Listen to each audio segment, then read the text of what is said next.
Have you ever been in an institution? Cells. Cells. Do they ever keep you in a cell? Cells. Cells.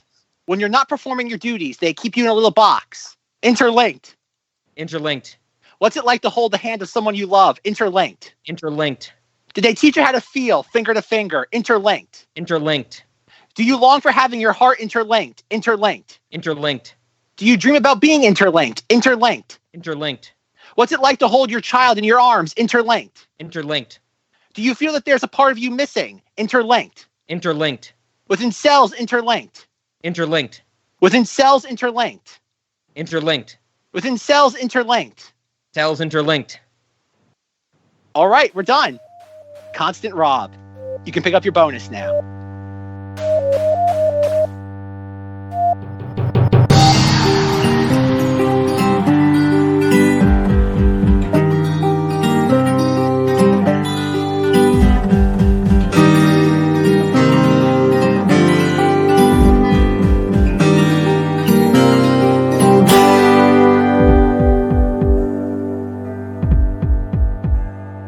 Cinemoddities, late night movies with Rob and Zack. This is a podcast about cinematic oddities where we discuss any media that is too bizarre, abnormal, or off-kilter for contemporary audiences. Occasionally, these projects gel. Most times, they crash hard into the realm of obscurity.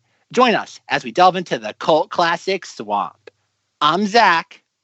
And I'm a skin job. And this week on Cinemoddities, we are continuing on with the likely most predictable episode of Cinemoddities.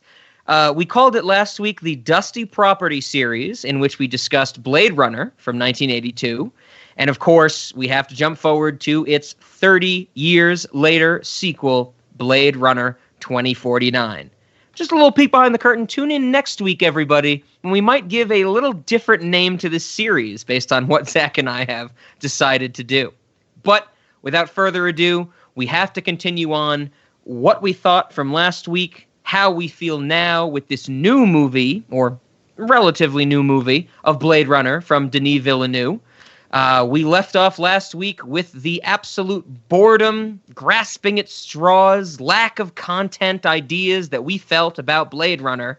And now I think we are getting to a new territory in the Blade Runner franchise. I don't know. Does 2 make a franchise? I don't know. With Blade Runner 2049, I just want to say right off the bat, I know everybody's been dying. Well, what does Rob think about this movie? He hasn't seen it before. This series is the first experience to both Blade Runner movies for him. And of course, we'll have to talk about Zack and his love for Ryan Gosling as we get further into this episode. But I think I'm gonna get the ball rolling pretty hard right here. Did I love this movie? No. Did I hate this movie? Kind of. Really? I'm surprised by that. I'm starting to get the sense that with all I've talked about Denis Villeneuve on this podcast, how Arrival is one of the most stupidly offensive movies I've ever seen. Enemy is fantastic. Enemy with Jake Gyllenhaal, twice. Plays 2 roles. That's one of the most amazingly abstract movies I've ever seen. I even went back and listened to our Sicario episode, and I'm kind of lukewarm on Sicario. I didn't go back and watch it again, but I know in that discussion, I'm like, eh. And this movie is long. This movie is boring. And while it's not offensive to me, it doesn't hit me in any way that makes me respond to it. And I guess I'll get out of the way, Zack, because I know you're going to want to know. There is one of my notes, which in all caps says, wait, the premise of this movie is that robots can have babies? Putting that aside, because yes, we will have talk about the beep boop trash cans. This movie was just a buckshot, scattershot, lackluster, beautiful piece of nonsense, I would say. I don't ever want to watch this again. I'm glad I watched it to add to my, Blade Runner filmography and Denis Villeneuve filmography. But, oh, man, there was nothing that kept me going during this movie. Other than the baseline test that we referenced in our cold open. That is the best portion of the movie. All right. Everybody knows my opinions on Blade Runner from last. Okay, this is context time. Sure. I think Blade Runner 1982 is a very it's beautiful to look at, but it's completely hollow. Mhm. And I remember when I saw this in 2017, I was excited because my boyfriend stars in it, and I'm very supportive of him. I know I've hinted at it, though, but Ryan being the first Ryan Gosling movie we've ever talked about on the podcast, I'm always excited for any time I see him in a huge production like this. Yes, directly. We've talked about Ryan Gosling before, but you are correct. This is the first where he is the lead role in a movie we're discussing. Absolutely. Yes. So, but again, like going into this, like based on like the trailers, everything that I was seeing, the fact that Ridley Scott wasn't directing this, because this film came out a few months after Alien Covenant, which I love, and which we'll probably be talking about soon. And another not too shocking turn of events when it comes to Cinemoddities movie selections. But like I didn't like Blade Runner. So like I'm like, but again, I want to support big. Again, this is all back like during fall of 2017 when this came out. So I'm like, I want to support this though, but like I don't want to get my hopes up.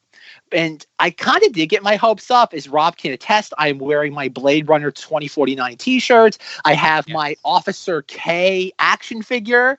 I actually made a point to show me these things right before we recorded. Yes. And I actually have an official Blade Runner 2049 like poster.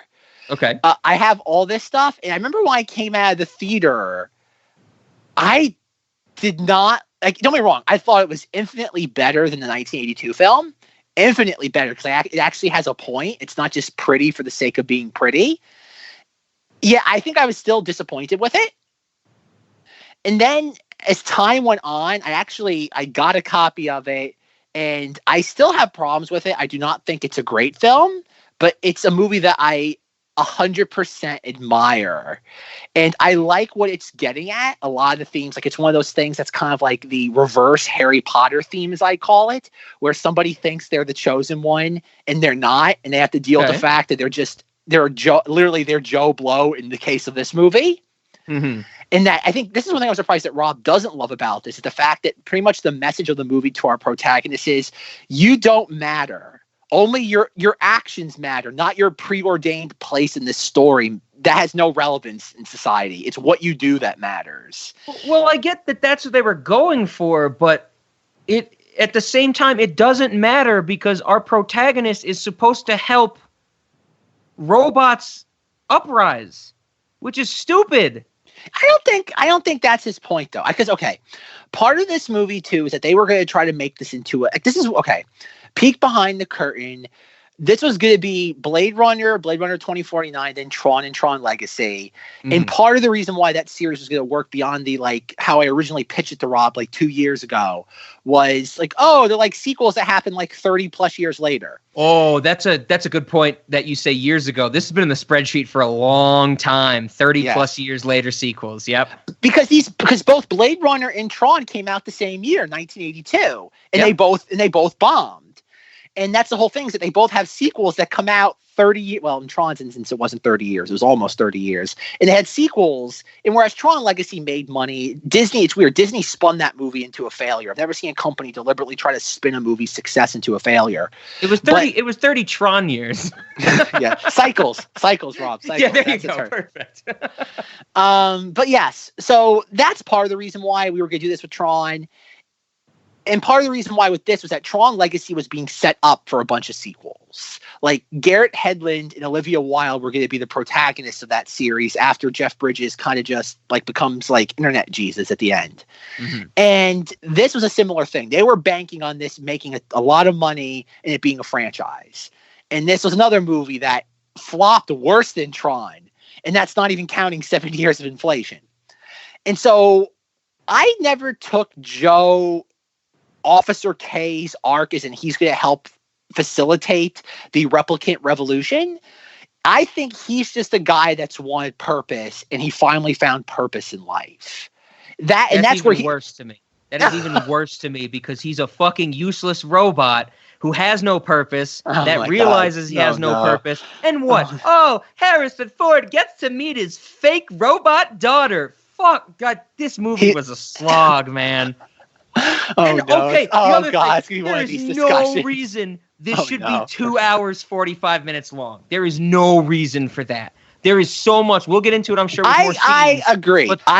I agree. It doesn't need to be that long. I figured you would agree with me there. The atmosphere is established well enough that they could have cut, I don't know, 2 hours and 40 minutes from this. It could have been 4 minutes long. I would have got the same idea. Stop it. Ignore him, folks.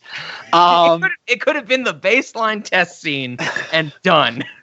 No, because I think, okay, this movie, it has problems. It's not, it's again, it falls into some of the traps that the original film does, that it's absolutely gorgeous. Yeah. But whereas the first film, like, most of it's just black with, like, lights, like blinking little lights, and that's supposed to be art. This, at least, you could, this won the Oscar for cinematography. Yes. Like that. And that's where it's deserved, because it actually tried to do something unique. Like for the most part, most of the sets are unique, whether it be like even the sidewalks. Like I love when he's walking down the sidewalk, you have the giant, I don't know what it is, like street cleaner, street Zamboni, and he's walking like, and you have like just like the hiss of the steam with the light hitting it. To me, that one shot is visually more interesting than the entirety of Blade Runner 1982. Or whatever you want to call it. I think the way that I can put it is like last week when we talked about the original Blade Runner, we both agreed that the best part of this movie is looking at it. That's how I would say about this film as well. The best part is looking at it, because Denis Villeneuve, just like we talked about last week, he has an eye for those sweeping shots, those way to establish atmospheres, even though he thinks we need 20 minutes of those to establish an atmosphere. It is beautiful. I'll give you that. Yeah, and that's the thing, is that like, but again, I think this story, and again, I might be blinded because I love Ryan Gosling so much. I could just, again, think about what Drive is. Drive is just him sitting there half the time, just staring into the void. What do you want, your groceries? I think that was yes, that is a line from that film. So it's his first line of dialogue in like 30 minutes past the opening. Yes. So I am a little, what's the word? The skin's been greased when it comes to Ryan Gosling just kind of standing there looking stoically. Like that's how you get to me, folks. Sure. I mean, I don't know how you want to break this down, Zach, but even from the beginning, this movie turned me off because he's a replicant. He has to chase down a replicant. You got two superhuman. That was a huge, like that. I remember sitting in the theater for this. That was a huge like revelation at the time, because they did not put that in any of the marketing. Well, fair, but he says it in the movie before the first action scene happens, when Dave Bautista's like, "You're hunting your own." So it's made clear. No, well, yeah, yes. To someone like Rob that has laser focus, that's looking to unravel the plot. And then two superhuman robots fight each other. There's nothing to gain from that. Because we do. Okay, you have. Get ready for Zack and Rob to fight. Okay, hey, that's the Paul Bartel series is a lot of agreements. We're back to regular old cinema. No, this is back to Private Parts again. We're like, Rob's not wrong, but I think he's going with like a laser level focus to unravel this, and I don't think that's the ideal way to consume this movie. Again, he can consume the movie any way he wants. It's kind of like a kid that's just, like on Christmas morning, instead of opening each present to see what it is, he's just going through the present just to rip the rack. It's somebody who has more of an enjoyment of ripping wrapping paper than it is opening a present. And that's fine. Rob can view a movie any way he likes. I think to judge the movie that way, it's kind of like to judge a present based on the wrapper and not the actual contents. Because yes, you are not wrong.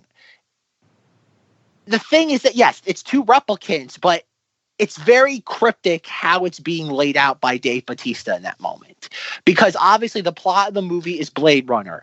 The intro crawl, or whatever you want to call it, the intro text, which going back to our Sicario discussion, Rob asked, does Blade Runner begin with an intro text? And I go, maybe. And I go, yeah, it has to start with intro text. I think there's even a correction about me saying like, oh, Blade Runner does, but Enemy does not, or something like that. Yeah, I remember vaguely doing something along those lines. But yes, almost 2 years later, we can corroborate that it does begin. We can confirm for certain now. And it's a lot of text.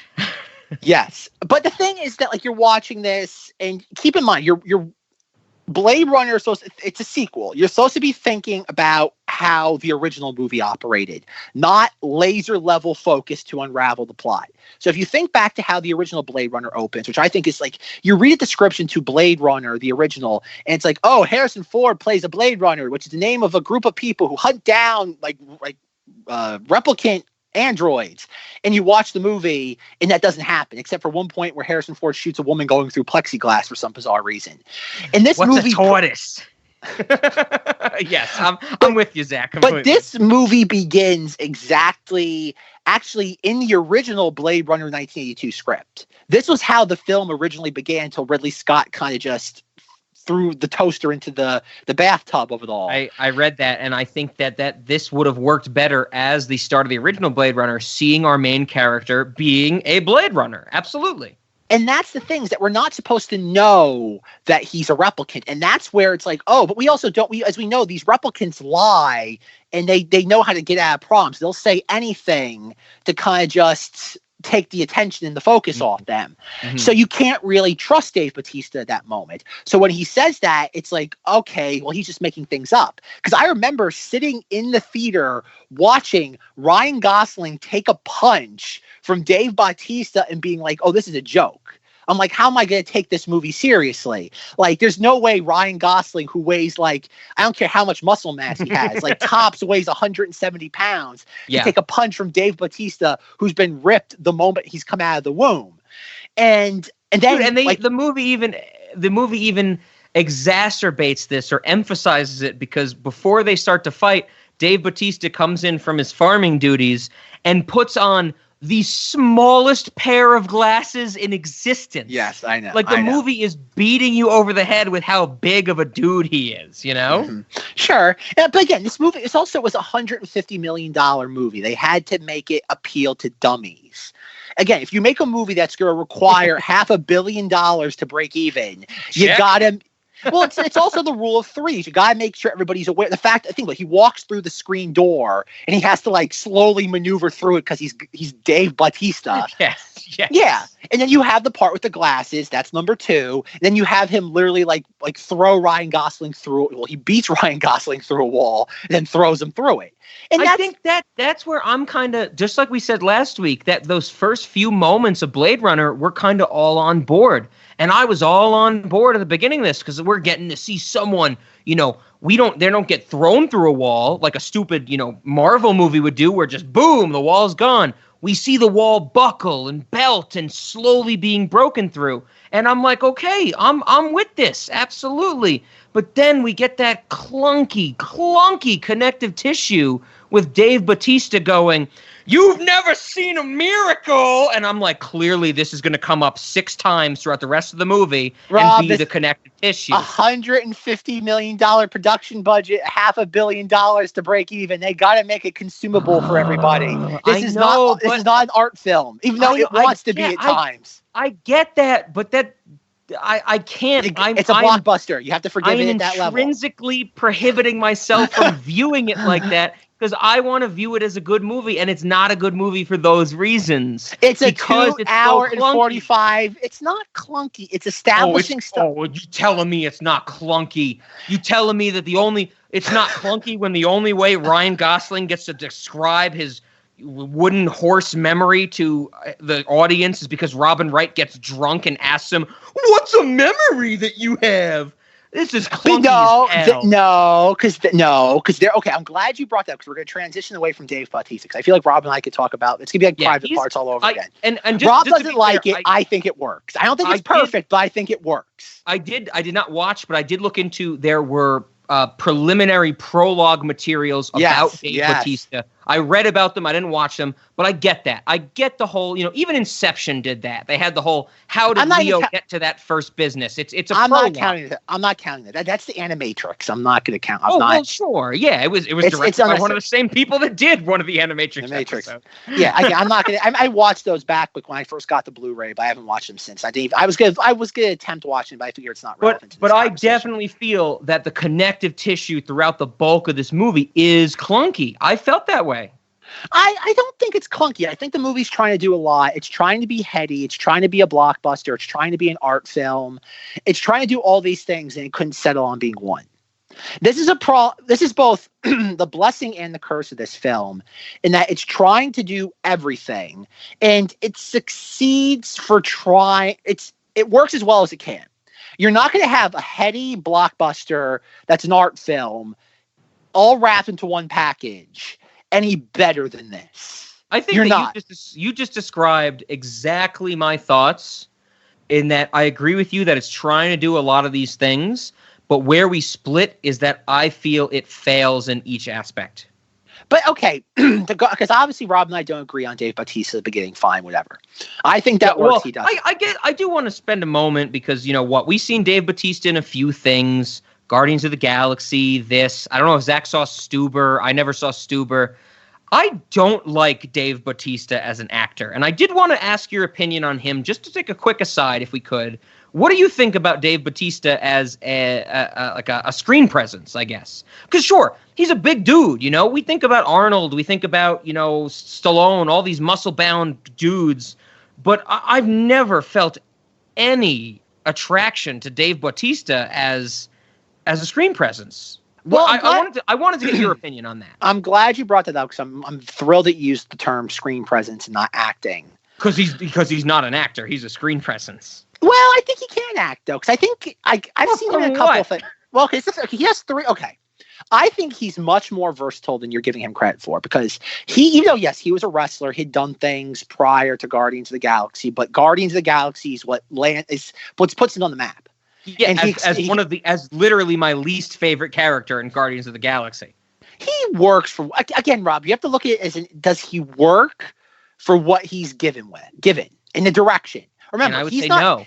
He's the comedic relief, and he's supposed to be the oh my god, a hunk of meat. I think comic relief. This is where Zack and I disagree about what comic relief is, because saying few words very slowly and stupidly is not comic relief. That's not the actor's fault, though. That's the film's fault. Oh, true. The actor, true. If that's the problem with a lot of people's criticism nowadays. You can't get mad at something that you can't target your frustration or criticism if that's not where it belongs. That's a fair point. If you don't like Drax the Destroyer in Guardians of the Galaxy, that's not Dave Bautista's fault. If he's able to bring the director's vision to life, that means he's a great actor, even if it's not good. That's James Gunn's fault. That's the studio's fault. If you don't like that character, that's not the actor's fault. Because I think for what he's given in that film, whether you like the character or not, he brings that character to life the way James Gunn wanted him to. And that's all his job is at the end of the day. Fair. Understood. I get what you're saying. Okay, you get where I'm coming from. You don't have to disagree with me. You just have to acknowledge where I'm coming from. No, yeah, absolutely, Zack. And I think if I just hated you, this podcast would be over. I know. But you got that. And then another thing I thought of him in recently, where the problem is that Hollywood's still using him as a hunk of meat. Mm-hmm. And that's where that's why I'm glad that in Blade Runner 2049, he's still being used as that, but not directly. Because the next thing I thought of him in was in Spectre, James Bond Spectre, where he's essentially, oh god, there's a term for that in Bond films, but I forget what it is. He's a henchman, and he doesn't speak at all. The muscle, the heavy. Yeah, essentially, yeah, heavy. Okay. He's the muscle. He's a henchman. Is he? I've never seen Spectre. Is he like the kind of like the Jaws of Live and Let Die? Yes. Okay, thank you. That's what I was thinking of. And he doesn't speak. I think he has one line in that entire film, but he works because he's a screen presence. He does. He's doing that well. And even in this, watching him in 2049, I was thinking he'd be a fantastic heir to the throne for Russell Crowe, as in the brute with a brain. Mm-hmm. And I'd love to see him in more roles like this. The brute with a brain. I'm laughing at the fact of just seeing a remake of A Beautiful Mind with Dave Bautista. I think he could do it. You give him that same exact script and you give him the same direction. I forget who it was. It might have been Adam McKay who said this. He goes, it's infinitely easier for a comedic actor to transition into drama than for a dramatic actor to transition into comedy. Okay. And I think that's where I think Dave Bautista can do anything. I think he's a versatile actor. The problem is that I don't think there's a lot of roles nowadays for people like that. Like that sort of like Russell. It's kind of like, I remember somebody asking me years ago, I know we're getting really off topic from Blade Runner. Let's do it. It was like, somebody asked me like, what'd you think of LA Confidential? And they're like, oh, but Russell Crowe is so great in that. And I'm like, yeah, he's doing the same thing he'll do for the next 20 years. And that's the brute with a brain. And that's what it is. That, like, it's not bad. It's just an observation. And that's the thing I'd like to see Dave Bautista transition to, because I think in this movie, 3 minutes he has of screen time, he does that fabulously. He's not comedic relief. He has the gravitas. Even though Rob might not like what he's saying, he's selling it. He's selling, considering that he's the introduction of this film, he's selling the magnitude and the weight of everything going forward. Whether you like that is something else entirely. But in the job he's given to sell just the idea of a man and a replicate woman coming together to make a weird hybrid child, and what that will mean for the universe of this world and how the characters will respond to it, he sells that in that initial 10 minutes of the movie. I kind of agree with you, but I don't know. I'm torn because I can't really for myself split those two apart, and I think that's the biggest issue that I have as, a film critic, if you can even call me that, is that, I have a problem separating those things. And that's where I have the issue with Dave Bautista in this role, because I can't, when he comes on screen, when I look at him, and like you said, when he has to shift his way through the sliding door because he's such a huge hunk of meat, I can't really take him seriously as anything. He's just going to be in an action scene. But it's not an action scene though. Think about it. He punches Ryan Gosling through a wall. Ryan Gosling gets on top of him because he's a newer model. That's another thing too. Dave Bautista is whatever Nexus model he's a Nexus 8. Ryan Gosling's a Nexus 9, that's visual story. But think about, that's all I want you. Okay, you said it there. At no point in the movie think about it. If you make fun of this movie for being dumb and pedestrian. If this was truly a dumb pedestrian movie, when Dave Bautista is being choked out by Ryan Gosling, he would have said something like, it's not possible. And Ryan Gosling would have been like, Nexus 9, buddy. We left you eights in the dust. If this was as pedestrian as you say it is, that would have been communicated through dialogue, not through visual. Like Dave Bautista has the line where he's like, you newer models are just here to clean up shit. But that's at least, isn't that the same thing? No, because it's the same thing though, but it's at least you're elevating it because you do got to convey it to the dummies. It's not Marvel dialogue. It's not how much for the arm, not for sale. How much for the gun? It's not that lowest. Yes, Rob, this is not an art film. And I want you to repeat after me. This is not an art film. No, I don't have to repeat you. I believe you.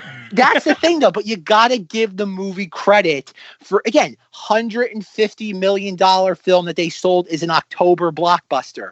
And clearly it didn't work based on the word of mouth. Again, Rob, if it makes you feel any better, this movie bombed. You got your wish. This movie was for nobody. It's whether or not the box office agreed with me, I'm always going to have my opinion, so I hear you, but at the same time, I understand where you're coming from, and I think that's the point of this podcast, is that Zack and I are both open-minded, understanding with reason people that we can explain ourselves to each other and get at this. And I get where you're coming from, but it's kind of whenever we do this, whenever I watch a movie or you watch a movie and we have this discussion, I kind of think of it as, will I feel this way the next time I see it?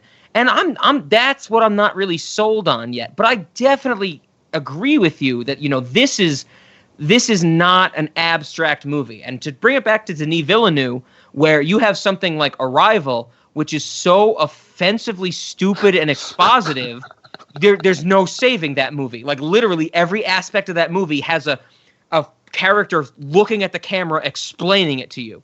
Whereas I hate that and I'm offended by it. Enemy does none of that. Enemy is completely abstract.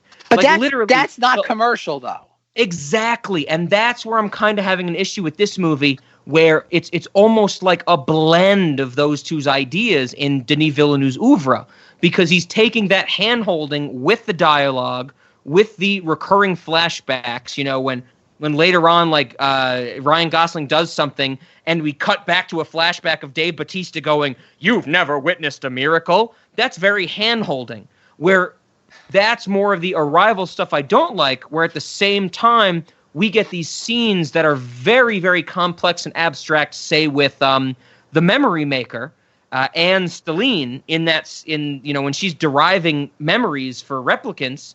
That's very abstract, and that's more the stuff I can latch onto because it's show not tell, and that's what I love.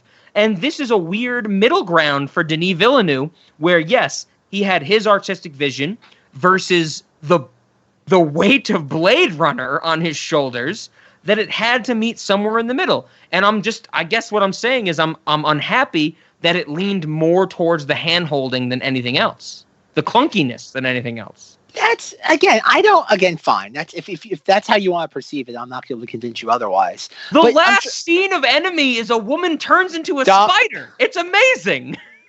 and look how much money that movie made. I don't even know if that movie went to theaters. I don't know anything about that movie. There you go. But that, okay. I will tell everybody, if you like abstract Denis Villeneuve, I put Enemy on one night at 1 a.m. in my apartment.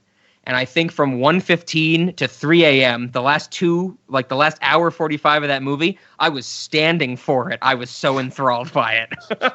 I'm glad. That movie's so good, but then you get Arrival, where it's like, okay, if you didn't understand why this was happening, here you go. If you didn't understand this, here you go. I know, because it's commercial, and that's again. I want Rob to remember all this when we revisit Inception in a couple of months, because Inception falls into those traps big time. I want everyone to remember this. In a couple of months, we will delve into Inception. And Inception punches you in the face with expository dialogue and tell not show. And I want to hear Rob defend that film the same way that he's attacking. I know. I'm kind of with this whole podcast. I think the last time I watched Inception was maybe like 2 or 3 months into this podcast. I haven't watched it since.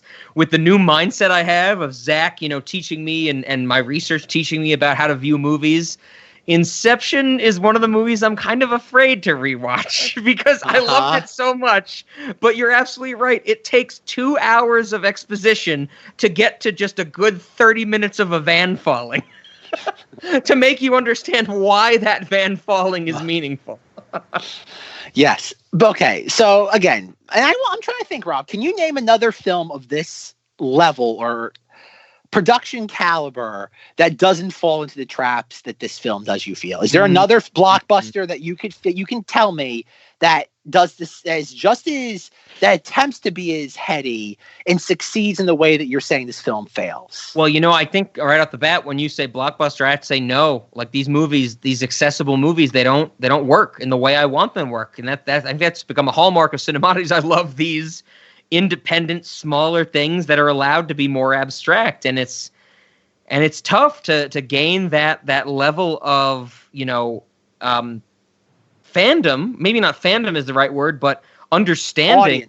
Audience. Yeah, without setting as much up as these movies do, which is what I have the problem with. Which is fair. Again, no one's saying Rob has to like this movie, but he has to at least understand what it's he has to judge it and grade it based on what it's attempting to do, not on what he's assigning it to do. Well, I think that's also where we disagree. Is that I am. You can like it or dislike it on your own metric. You cannot. I'm a strict instructor, and I give my grades based on exactly what I see and what I want. But that's what I mean. Though. But you don't. No one says you have to like it though. But you have to grade it on what it's trying to do.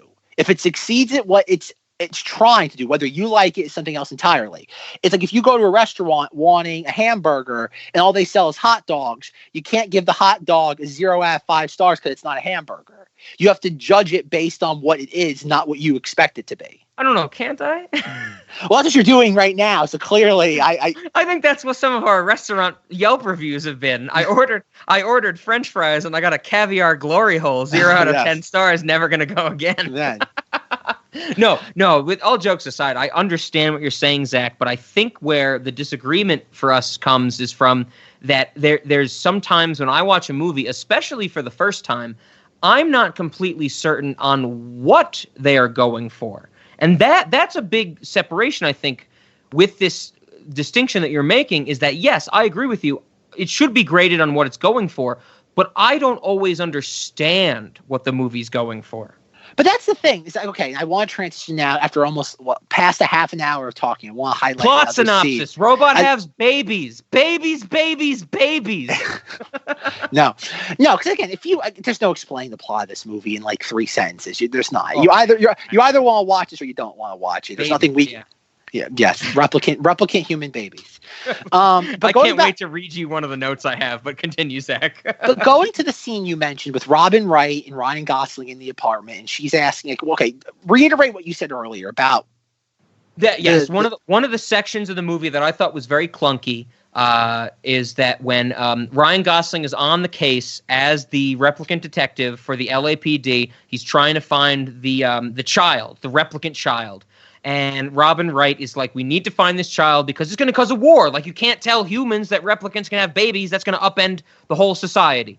And right before this, Ryan Gosling has the quick memory when he sees on the tree before he burns down Dave Bautista's farm that it has the date 6/10/21 or 10/6/20. I don't know, whatever the fuck. It doesn't matter. It doesn't. It's a date. He sees the same date. And you see a quick flashback of his memory where he has a toy horse, a wooden horse that has that same date on the foot. And you're like, oh, okay, there's something going on here. Ryan Gosling knows this date, and it was the date, that is on this tree. And whoa, what's going on? Of course, his officer, his madam, as they call it in the movie, who's a lieutenant from what I've read in my research, she comes to his apartment and goes, Coco's dead. The dude from The Dark Knight that shot Gary Oldman is dead. So what do we do? And she's like, you better have something for me. And he's like, well, I found this sock and I found this picture and that's about it. And then she goes, oh man, I need a drink. And she pours some alcohol. And it cuts to her slurring her words when they're both sitting in his apartment. And she goes, do you have memories? Can you tell me about my memories? Can you tell me about the legitimate only memory you have that will make this plot move forward at this point in time?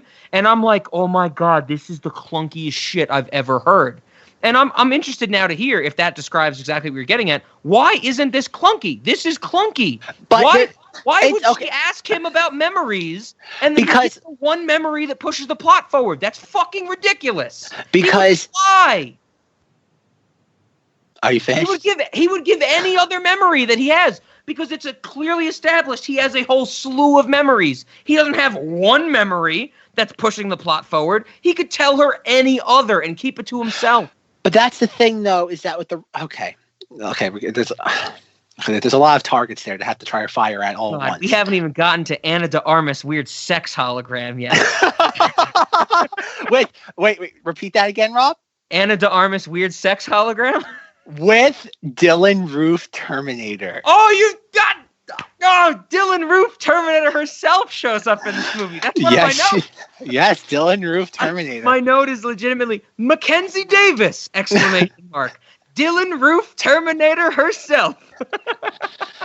Oh, great. Okay. But yes, I will. Can I please have the floor? Okay. You got it. You got it, man. If you go back to the original Blade Runner and even this, he is being all the replicants have a handful of memories that they have in order to kind of keep them warm at night. They only have a handful of them. And considering that the Nexus 9s, Officer K, Joe, are all supposed to be much more streamlined in the sense of that they're supposed to be upfront with their feelings. They can't lie. It makes sense, narratively speaking, and in the context of making this for dummies in the audience, that's the memory, Rob. Like, yeah, Rob, he could say any other memory, but why are you going to waste screen time with a memory that's not relevant to the plot? Because you could, if let's say he did give another memory. Just cut that scene out. Cut it out. No, because this is... Save us 10 minutes. Cut it out. There's no reason for him to share a half-true memory to his boss. Yes, well, but... Okay. You go, because we skipped a scene earlier on that's important. When he goes to the Wallace Corporation, or whatever they're called, and he goes and looks for the records of he has Rachel's hair from the first film. Oh, yes. Yes, he goes there and Love, the we got to talk about Jared Leto too at some point. Rob, you got to get off your freaking high horse. We have got to focus on some components of the film. There are a lot of other aspects. Not every time Rob talks can be a 5-minute diatribe. What? That's the thing, is that when he goes there, he's being helped out by the office clerk, and then Love shows up, and when he's talking to her, they go back and forth a couple of times, and I don't have the exact dialogue exchange at my fingertips, but something is said where she goes, one of the most intimate things you can do to a person is ask them about themselves. Personal question. Yep. Yes, a personal question is one of the most intimate, invasive things you can do to a person. And she says, "Do you like your job, detective?" And he goes, "I'm going to leave now." Yes. And that's the thing, is that I don't think they use this combination of words, but I think it's very interesting. The word intimate and invasive being together. I think in the sense of something that's meant to bring two people together is something that's supposed to inherently drive them apart. And the fact that obviously Love has some level of, as we know, the replicants, they can have relationships, they have feelings, which that alone is going to set Rob off, just that notion. Beep boop. Beep boop, trash can. and that's the thing, is that you have that moment. The fact that she has that intimate, invasive moment with him, and he immediately shuts her down. Yet, when Robin Wright, his boss, madam, whoever her official title is, does it, he opens up to her. It shows that he does have those intimate relationships in his life. And I think there's even a very, very low key, I don't want to say, what's the inverse of Me Too when it's a female boss coming on to a male employee? But I do think there's that element too. The fact that think about it. Why does she have to come to his apartment? And think about it. Imagine if that was a role reversal. Imagine if it was a female replicant detective and it was the male boss coming over and getting drunk and asking personal questions. I think it's trying to get at that level. I think it's trying to be heady. And does it work? Probably not. I'll concede that. It's clunky. Again, Rob, I do not love this movie. I do not. Love aside. I get what you're saying. And that's what I think this movie is. That sequence is meant to juxtapose the Love K moment versus the Madam K moment, where it shows that he does have these barriers. It's supposed to show that he does have relationships with people, and he's not this just, he'll open up to anybody, which no one's going to question with Ryan Gosling playing a robot. But that's the point I think it's trying to get at. Whether it works, whether you like it, that's what I see it as. I know that you, like, once again, you make a great point. That is not anything that I thought of with that scene in the movie. I thought the scene in the movie was getting at Ryan Gosling knew he was on a mission to find this child, having the suspicion at that point that he is that child. He needed to get her out of there as fast as possible. I didn't look into it any further than that, because he is an android, a robot. He is conniving. He is manipulating. He can think of everything faster than a human can. And I never took it in that way, is that the intimacy or the vulnerability of it, for sure. I think that's, and he does have that. And he does have that, because we have that with Anna de Armas as the glorified Siri girlfriend. Yeah, hologram sex robot. But I think that this is where this whole discussion is going to boil down to, is that Zack and I are very different people. Even though we share a lot of opinions on a lot of things, we think about things fundamentally differently. We interpreted this movie fundamentally differently.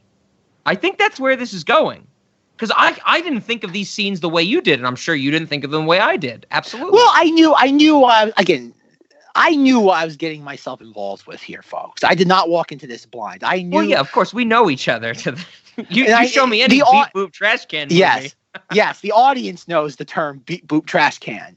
I guess I do want to say to that point, I really wanted Jared Leto to win at the end of the day. I wanted him to control all the replicants. I was come on. He's really good in this for like 10 minutes of screen time that he has. Oh, he's really good, because he's a different... Well, he's good because he's playing a very different type of villain. He's not... like in most of these things, it would be like, I want to enslave all the robots to make money. in his thing, and he has a fantastic line of dialogue in this where he goes, "Humanity has lost its taste for slavery." Every leap of civilization was built off the back of a disposable workforce. We lost our stomach for slaves, unless engineered.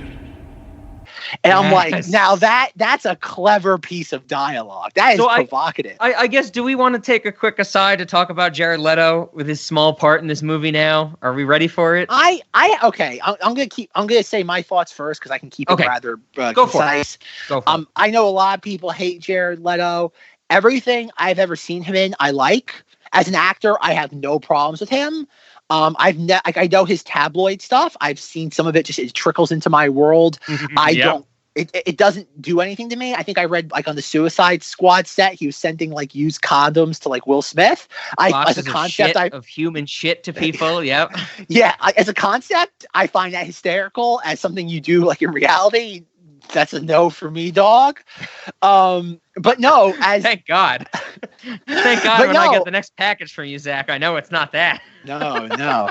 But no, as an actor, I've got no problem with him. I think everything I've seen him in, I think he's great. That's the furthest extent I've ever thought of Jared Leto.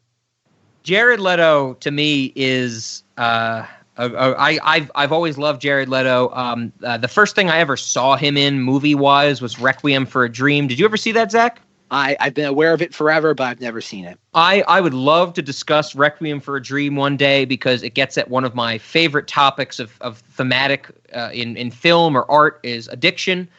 Jared Leto is great in that. I think Jared Leto's best role ever is Nicolas Cage's brother in Lord of War. I love him in that movie. Like he is really good as a foil to Nicolas Cage being the businessman, where Jared Leto is just like, oh, we have success. There's a scene where he literally outlines the country of Ukraine where they're from in cocaine. That's a scene in that movie. It's amazing. But if you don't know, he is also the lead singer of 30 Seconds to Mars, which I've seen in concert before. Even if you don't like 30 Seconds to Mars, it is something to see him live in concert. He has an amazingly powerful voice. Like he did a whole kind of like 4-minute song where he didn't use a microphone when I saw him at an indoor concert, and you could hear him just as well as if he did use a microphone. He has an amazing voice. Suicide Squad, sure, you got some issues. I like that. I liked him in that. I know a lot of people didn't, but I liked him in that. I'm one of the people who's never really liked the Joker in general as a villain for Batman. I've always been a bigger, this is probably blasphemous, but my favorite Batman villain is the Riddler. And, the Joker has never done it for me, but Jared Leto's great. The thing I wanted to bring up, which I don't know if Zach saw, but once I read about this in a few sources, I had to bring it up. Denis Villeneuve's first choice to play Neander Wallace, the Jared Leto role, was David Bowie.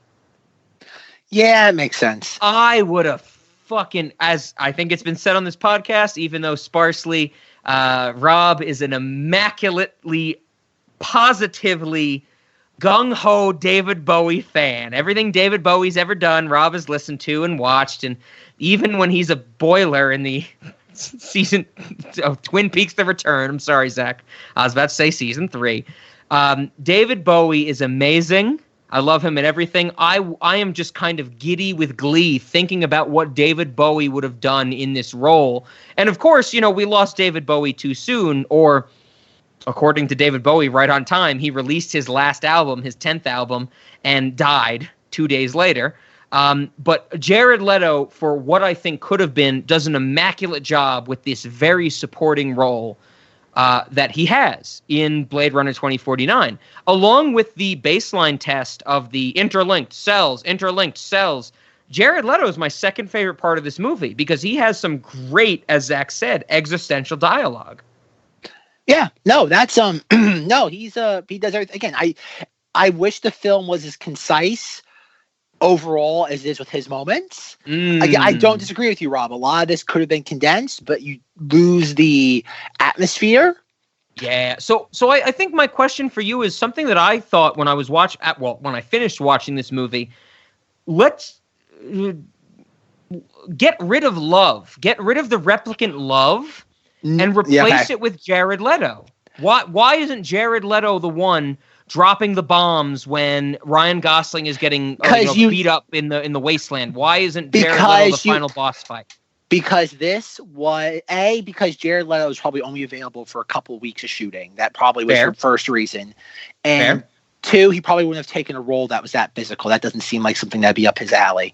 And remember, this was supposed to be a new franchise. So you need your big bad, and every film needs its lieutenant. You need that I don't want to say henchman, but you need somebody for your protagonist of each film to go up against.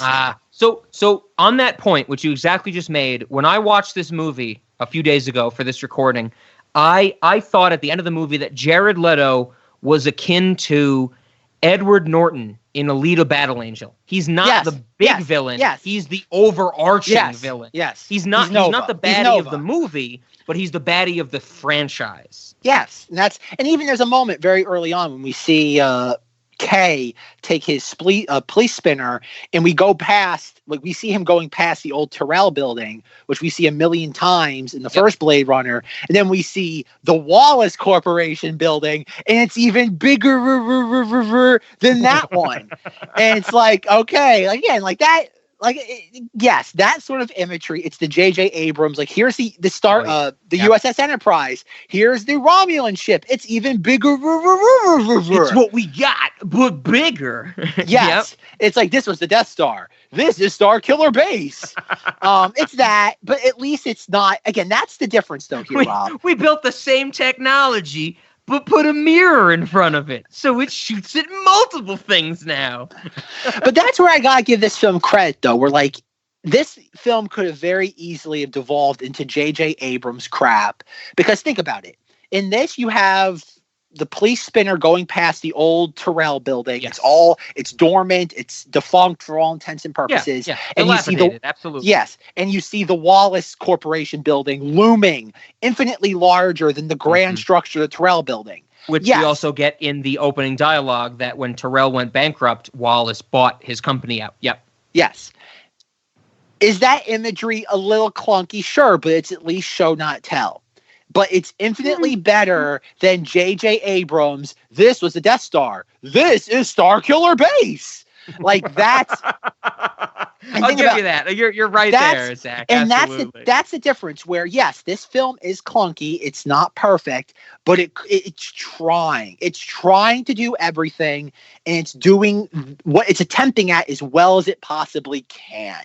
And that's why I am infinitely more forgiving of this than I am of the original Blade Runner, because the original Blade Runner is literally just it's a plastic egg that has paint on it.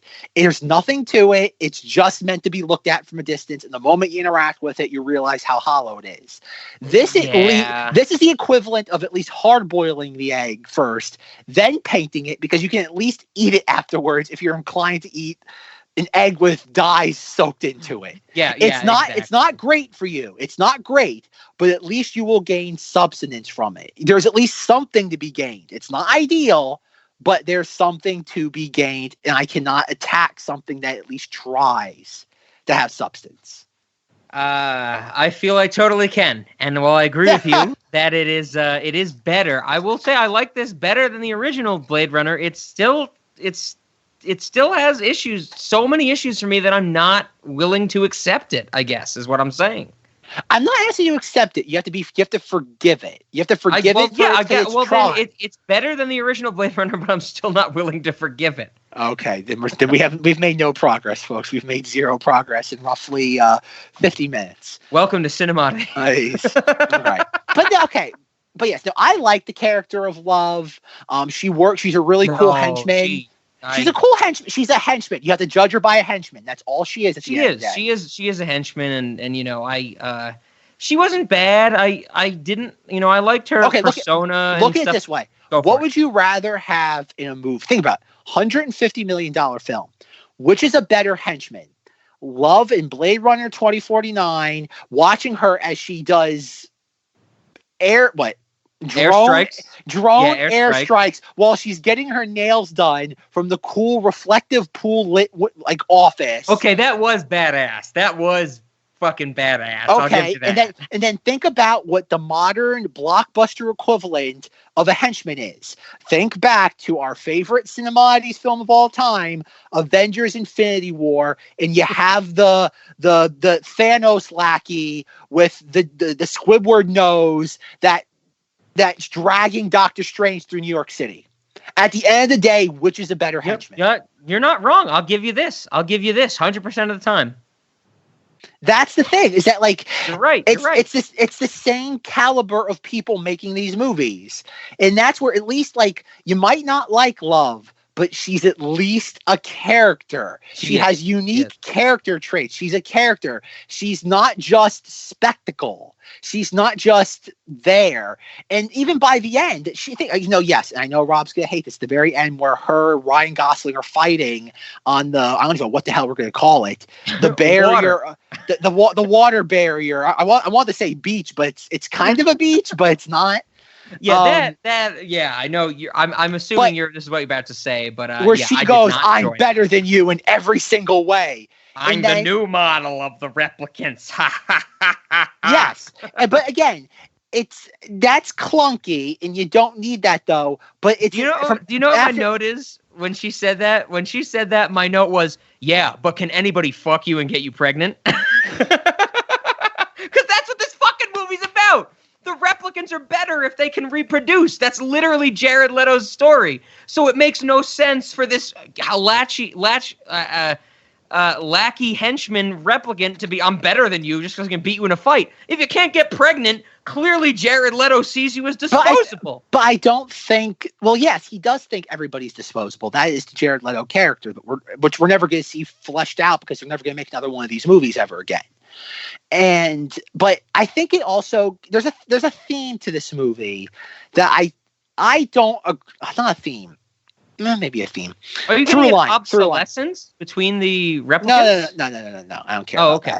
I don't care. I'll talk about that later. I have some thoughts on that. But this is the thing. This is the thing that you also have to think of now. And this is one of those things that Hollywood moguls jerked, and not just Hollywood moguls, but just industrialists, anybody who has a certain net worth that's over a certain point, they all jerk themselves off to the notion of AI. Like we see Bill Gates talk about this. We see all these Silicon Valley assholes talk about this.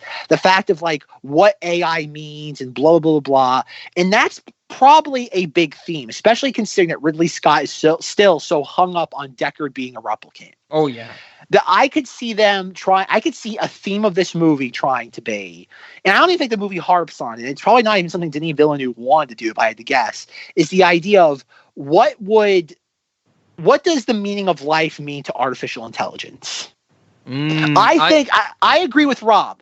Beep boop trash cans don't understand what that means because they inherently don't have a soul, and I don't think that matters in science fiction, unless you're doing whimsical science. If you're doing Star Wars science fiction, then yes, an argument can be made that C-3PO, R2-D2 have souls. And in the context of those, they know to scream when they fall. Yes. I think you can argue whether those sort of robots have souls. But in the context of I think there's a difference between a droid, as in like Star Wars droid TM, and artificial intelligence android in a very grounded story. I think this is something we'll have to talk about next week with Alien. Well, yes and no, because Well, absolutely yes, with Ian Holm. Ian Holm is the best depiction of an android ever, as far as I'm concerned. Until one point in the movie where it makes literally no sense. But we'll get to that. Tune in next week for when Zack and Rob yell at each other again. Yes, because I disagree with that creative choice, because I don't think that has any relevance in the movie. What happens with Ian Holm? Okay, it's a great scene. But in the context of, do robots have souls, it has no purpose in the movie. It has the best purpose in the movie. We'll talk about that next week. I know what we're getting at. Anybody who's seen Alien knows what Rob's talking about right now. Like I said before, folks, say goodbye to the Paul Bartel series. We're not talking about sexuality anymore. Things get a lot more complicated. I hear you. I hear what you're saying, Zach, that it is this Ridley Scott narrative, and he's come at it from so many different directions, and we're looking at it just from the perspective of Blade Runner right now. And it's tough to get a handle on without that more grand sense of scale. Absolutely. But I don't think that would have made a difference, though, because I think they would have just continued to muddle it up. It's like what the hell is the Marvel movies about? What are they about?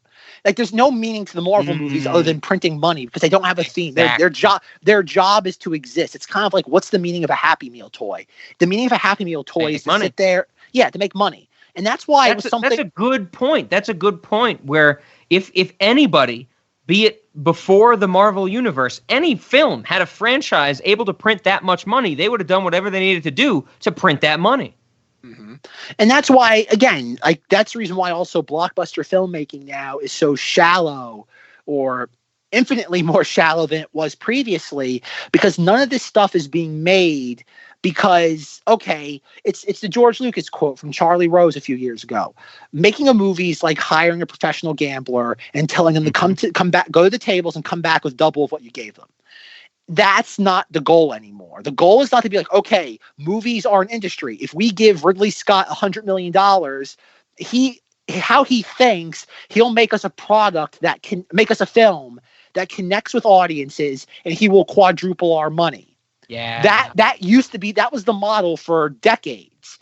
Now the model is, we're going to micromanage every single step of the process because market research tells us this is what the audience wants. And if we push the buttons a certain way, like almost like a very expensive version of the game of Simon, then we will unlock all the money if we do that. That's the problem. That's the problem. And that's where, when you do get a movie that, yes, is convoluted and you don't agree with, we at least have to appreciate it because it's trying. It's trying to do all these things. Blade Runner 2049 is probably the best example I can give, is if the Marvel movies ever just attempted to have a soul. If they ever attempted to have deep meaning to them. And that's the problem. This is the best you're ever going to get to that level. You know, when you say that way, you struck kind of a chord with me, because at the beginning of this whole conversation, I was the one saying, like, who gives a fuck, like, what they're trying for, like, blah, blah, blah. But when you put it that way, you're kind of striking the chord with how I feel about when I teach. You have the great students that really understand everything, and they're going to be the prodigies, and they deserve those good grades. But at the same time, when I teach my undergrads, I want to give those good grades to the students that are trying. I've said for years in my classes on math and statistics, you just have to show me that you care, or you have to show me that you are pretending to care. And that's, you're making more sense to me, Zach, with this opinion, because even though I might not get what these movies are going for or trying to be, the performance of them making an effort into this, theatrical scale, that does deserve something. This is hell. Not even for our audience, just peek behind the curtain. This is why Rob talks to Zach, because Zach can make him think in different ways, and you're hitting that nail on the head. We just got it on a recording for once. See, folks, I'm succeeding where I failed with Men, Women, and Children and Private Parts. Any movie that is offensive. Well, no, Private Parts is a cinematic masterpiece. Any movie like Men, Women, and Children or It Follows that is inherently offensive to me, you can't teach me. You cannot change my opinion. But for a movie like this, where I think it's just nonsense, you can give me these opinions, and I'm going to start to see, okay, I'm with you, Zach, for Blade Runner 2049, not Men, Women, and Children. That is a deeply offensive movie that deserves to be stricken from the face of the earth. Same as Jurassic Park, the original Jurassic Park, and Men, Women, and Children. Really? Are we really deeply offensive movie? Yes, we've talked about this. I can't believe we're equating. Stupidly offensive. I can't believe we're equating Men, Women, and Children and Jurassic Park. They are both stupidly offensive that no one should ever watch them again. We are playing the goat sound because that was, This is a culmination. Hey, Zach, we're past 2 years. The gloves are coming off now. Now, you know what, folks? I think I might need some sunscreen after that hot take. That was, woo. I thought you were going to say you need a therapist after that. that was intense. I did not expect that. Incredibly offensive movies deserve to be stricken from the face of the earth, but this was not incredibly offensive. This is something that I could be discussed like we have into understanding it better. And I think that's what Zack is on the process of doing. But you can't do that for Men, Women, Children or Jurassic Park because those are stupidly offensive movies. Hey, another one, It Follows. That's a stupidly offensive movie. There's no redeeming quality. That's schlock, though. That's meant to be a B movie. Schlock can be fun. Offensive and schlock are different categories, okay? Bad Boys is schlock. I think It Follows is offensively stupid. If you're judging It Follows as offensive, you are giving it more credit than it deserves. If you're judging it at that level. Hey, Zack has still not seen Under the Silver Lake. Anybody who can make a movie as great and as deep and as intrinsically fantastic and thought-provoking as Under the Silver Lake, and their previous movie was It Follows, it's not. It's offensive. It's offensive. Tune in next month. Fine.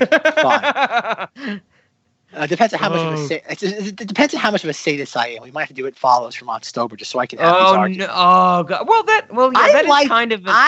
is kind of a Monstober movie. Yeah. I like It Follows. I have no I'll never defend it at the same level as I'm defending Blade Runner 2049, but I enjoy It Follows the same way I enjoy a Dairy Queen Blizzard. I have it maybe once a year, and it's nice. Is it going to make me fat if I eat it all the time? Sure, but I enjoy it as a once-in-a-while treat. It's like, imagine eating a Dairy Queen Blizzard and being like, this is offensive. You're giving it too much credit if you're judging it on that level. That's all I'm saying. That's a good point about It Follows for sure. It's not meant to be. I think by judging it by enjoying it, by critiquing it at that level, you are inherently giving it more credit than I ever can. I'm just letting you know you're putting it on a higher plateau than I ever could. Just letting you know. Just imagining the editing you're going to have to do to make your point coherent with the amount of laughter I just screamed at the microphone. That was great. If you're judging It Follows as offensive, it's like calling a blizzard offensive. That is great, Zack. Once again, this is why we do this podcast. Zack can make those analogies. That's fucking fantastic. I'm glad, Rob. I'm glad. Cinemoddities, the only ride you get off 6 times per episode. But yeah, back to Blade Runner 2049. Okay, Rob liked that. Okay, the thing about Blade Runner 2049, going back to the point I was making, is that the big thing now, this is also, Rob, what do you think of the movie Ex Machina? Did you ever see that? I have never seen that because I think the last time we talked about it and you made a mention, that was the same guy that did Annihilation?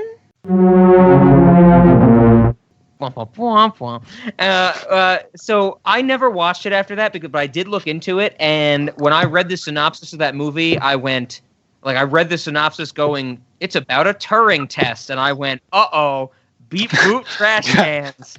And I'm pretty sure I have a copy of it because someone I know really fucking likes it. And it's the same person that really likes a lot of movies I don't like, so I didn't really look into it. But I've never seen it. No. It's okay. If you want to know what Blade Runner 2049 would look like, infinitely worse in the shape it is in right now when it comes to the beep boop trash can nonsense, it's that movie. That movie, everybody holds that movie in such high regard. I absolutely abhor that movie. That's Domhnall Gleeson, right? And Poe Dameron and Alicia Vikander, I think. Oh, okay. And yes. I think that's the worst case example of the beep boop trash can dilemma. And that's kind of the benchmark I judge all of these movies by, whether it be Star Wars, is that this at least is trying. Ryan Gosling is an android, is not trying to have world power or conquer his fellow people. The point of Ryan Gosling's character in this is that he's literally just going through the motions. And that's what the baseline test is. He's good old K. He never rocks the boat. And that's the thing that I think this film is trying to have that level of intersubjectivity of putting yourself into someone else's shoes.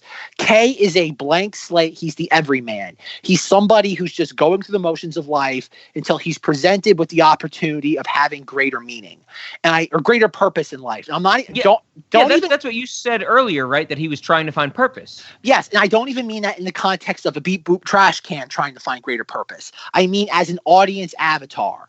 And that's the thing, is that he's just a guy going through the motions. And this is one thing I do love about this movie, is that it's the antithetical Harry Potter thing. Through pretty much a third of the movie, the middle third of it, we're led to believe that he's the chosen one. Oh yeah, they had me convinced. A lot of my notes are like, well, what the fuck? If he's a replicant kid, how was he back in society? How did he get a serial number?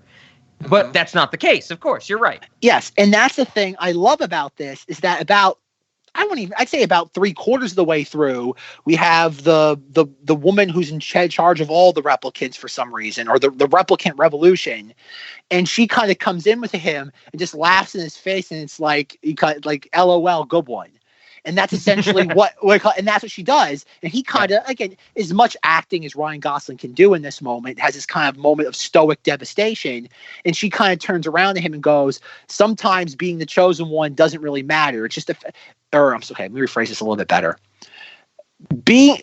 Having the notion or the aura of being the chosen one isn't the purpose of life. Sometimes just having the choice is the power. Mm-hmm. And I think that's why he eventually shows up at the very end with Deckard. Like, he's given, quote unquote, the assignment to kill Deckard because he can't be allowed to live because replicant revolution. And that's and I can see that whole subplot is half-baked because it was designed to lead into other movies. And I think that's fair to judge the movie on, because a movie should be a contained product. If you want to have stories to tell later, that's fine, but they can't come across as loose plot threads to be picked up contingent on a success of something. Mm-hmm. But I think that's a really neat choice, that sometimes you don't have to be the chosen one in order to have an impact in life. All you have to do is be an individual with free will, and you can make your own decisions. And I think that is a plot element that transcends not just what are replicant android characters going through. It's for people in real life. So you do not have to be the hero. You do not have to be Superman. You don't have to be Wonder Woman. It's just the notion of being a person and making that choice. You don't have to kill Deckard. Your actions, you can save him, and even though it might cost you your own life in the context of the movie, you at least opened up a whole nother world for an individual who had given up on their life for the last 30 years, or however long, 28 years. And that's and I think that's a neat message to have, considering that the first movie literally had no message at all. It's true. That's where I'm judging it. That's where I am infinitely more forgiving of this movie, because this movie's, at least, it's like kind of like Rob said, show me you're trying. Yeah, I hear you, but I think that's where I have the discrepancy, is that I'm not. Yes, in relativistically to the first Blade Runner, this is infinitely better. Yes, but it's basically taking, like, if I rated the first Blade Runner 0 out of 10. I would give this a 1 out of 10, and 1 over 0 is infinity. So I'm agreeing with you there. That it does things better, but not better in a way that I wanted them to be. And that's a matter of preference at the end. Exactly. Yeah, exactly. And I know Zack, and I understand that absolutely. And we could argue about that for days. But I love the point that you're making about that, because you're absolutely right, that this is actually giving us a message that we didn't expect or see from the Blade Runner franchise, series, whatever you want to call it, prior to this. Yeah. And I think it's even something that's a little bit, at least, I guess I'm also judging it by the blockbuster metric. Like, what is the moral of the story to Avengers Infinity War? What's the moral of the story to Avengers Endgame? Buy another ticket. Buy another ticket. Buy another ticket. Like, as much as I love Star Wars, what is the moral of The Rise of Skywalker? There is none. It's buy another ticket. Mm-hmm. And that's the thing. Hey, Mandalorian season 2 is coming out, everybody. Hey. Well, the moral of the story of Mandalorian is buy as much Baby Yoda as you can. That's just fuck Baby Yoda. I hope that we get, like I think I said to Zack off mic, we're gonna get an army of Baby Yodas in Mandalorian season 2, but that's beside the point. Like, and they're all gonna have jetpacks.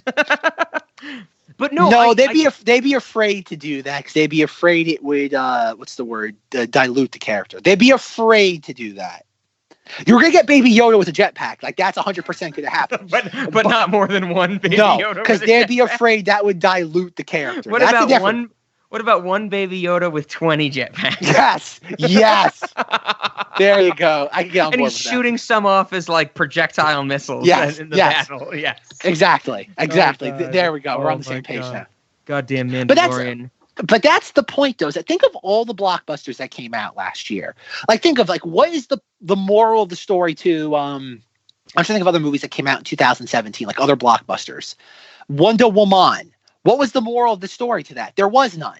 Yeah, beat the evil. The most basic moral there ever will be. Beat the evil. Yeah, it's like what was the moral? I'm trying to think. Well, okay, I haven't done because I'm afraid to go to Box Office Mojo. It's like it's the equivalent of non-flashback. Anytime I think about going to that website, it's like I can't navigate. Even some we mentioned earlier, like Knives Out, find the criminal. It was a whodunit. Of course, that's the concept of whodunits, but that was the point of that movie. Find the bad guy. Yeah, but there's at least other stuff going on in that movie. I'm Ryan Johnson's an exception. I'm willing to give him credit. Sure, I mean, yeah, I was watching Blade Runner 2049 and waiting for Ana de Armas to vomit, and I was very upset she didn't. But like, okay, look at the top 10 Knives Out joke, everybody. Yes. Top 10 highest grossing films of I say. Good old Daniel Craig doing his Foghorn Leghorn impersonation. Daniel Leghorn, Foghorn Leghorn. Oh my god, I get it. This is what's so funny is if I want to be like Rob, I could eviscerate that performance, but it was a creative decision. Just because I don't like something, I cannot eviscerate it if it's done intentionally and it succeeds at what it's attempting to do. I agreed with Zack on that one. It was not me that eviscerated that performance, but after I saw that movie with about a group of 6 people, there was a couple we saw it with, and as we were walking back from the movie theater, the couple said, "I think Daniel Craig was trying too hard. I didn't like that performance." And that couple fought hardcore for the remainder of the night about that. And it got to a point where we were like, this isn't about the movie anymore. This is about relationship problems. And it was very awkward. I bet. So Daniel Craig, thank you. You caused a domestic disturbance in my group of friends. All right. So these are the top 5 grossing films in the U.S. for 2017. Okay. Number 5 is Spider-Man Homecoming. And what is the point of that movie? What is the point of that movie, Rob? Fuck it. That's the point of buy another ticket. Buy another ticket. Yeah, buy another ticket. Number 4 is Guardians of the Galaxy Volume 2. Buy another ticket. And the third movie is Wonder Woman. Buy another ticket for a different studio. Yes. And number 2 is the live action remake of Beauty and the Beast. Really? Yep. Oh God, I feel nauseous. Mm-hmm.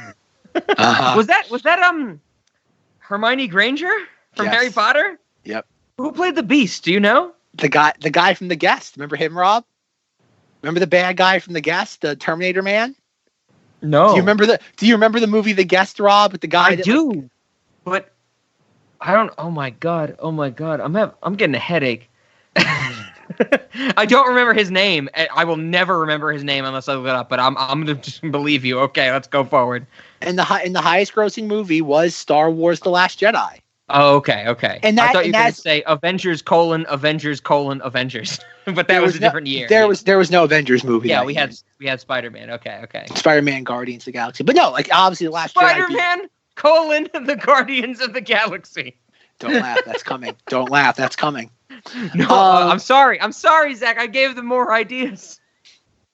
Rob, you're not giving. Nobody's giving them ideas. They are self-sustaining at this point.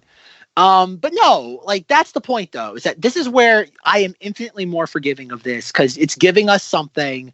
Like it's kind of like in Rob, if you go to a restaurant and you really feel like a hamburger and they offer you at least a decent meatloaf, that's better than eating, I don't know, garbage from the dumpster. If you're in the mood for a hamburger and the restaurant's offering you a decent meatloaf.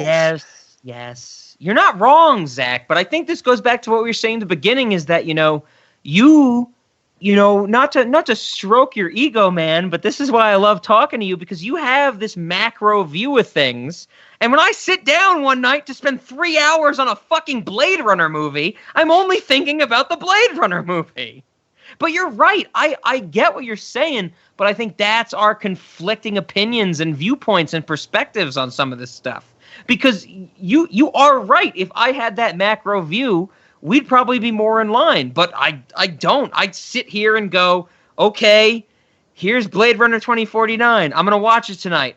Oh my God, it's 3 hours long. I text Zack, why is this movie 3 hours long? And I don't watch it till 2 days after that. Indeed, folks. Indeed, I can corroborate that. That did happen. I literally. I also have to say that I think shortly after that, I said, Zack, I have some bad news. There's going to be more Jordan Peele Twilight Zone. But I think just to get to the heart of it is that once again, not to reiterate, I think I've said it a bunch now on this episode of this podcast, is that this is why we do it. We have these different perspectives, but that's where a lot of our disagreements come from, because I look at these things in a vacuum, whereas, Zack has that macro view. If this podcast was switched, if we were talking about, aspects of calculus, where I would say, Zack, learn this one thing about calculus, we're going to talk about it, I'm going to have that macro view. We are just different people in that aspect, and that's why we get these great perspectives on it, for sure. All right, Rob, I'm going to introduce, because we're going, okay, I want to. Oh, you want to talk about calculus? No. I want to transition to Ana de Armas, and I have bad news and good news, Rob. I only have bad news, because Ana de Armas, while she is a beautiful person. Okay, I'm stopping. Don't say anything bad about Ana de Armas. Bad news, she was married in 2011. Good news, she got divorced in 2013. You know what I'm going to ask. You have to know what I'm going to ask you right now, Zack. I love Ana de Armas so much. Does she smoke? Ooh. I had to ask you that. Does she? Doesn't smoke. Does she? In this movie? No, she's not in this movie. She doesn't smoke at all. No, in general. Does she smoke? Well, no, I don't know. That's what I'm asking. Ana de Armas, I know you listen to this podcast. Do you smoke?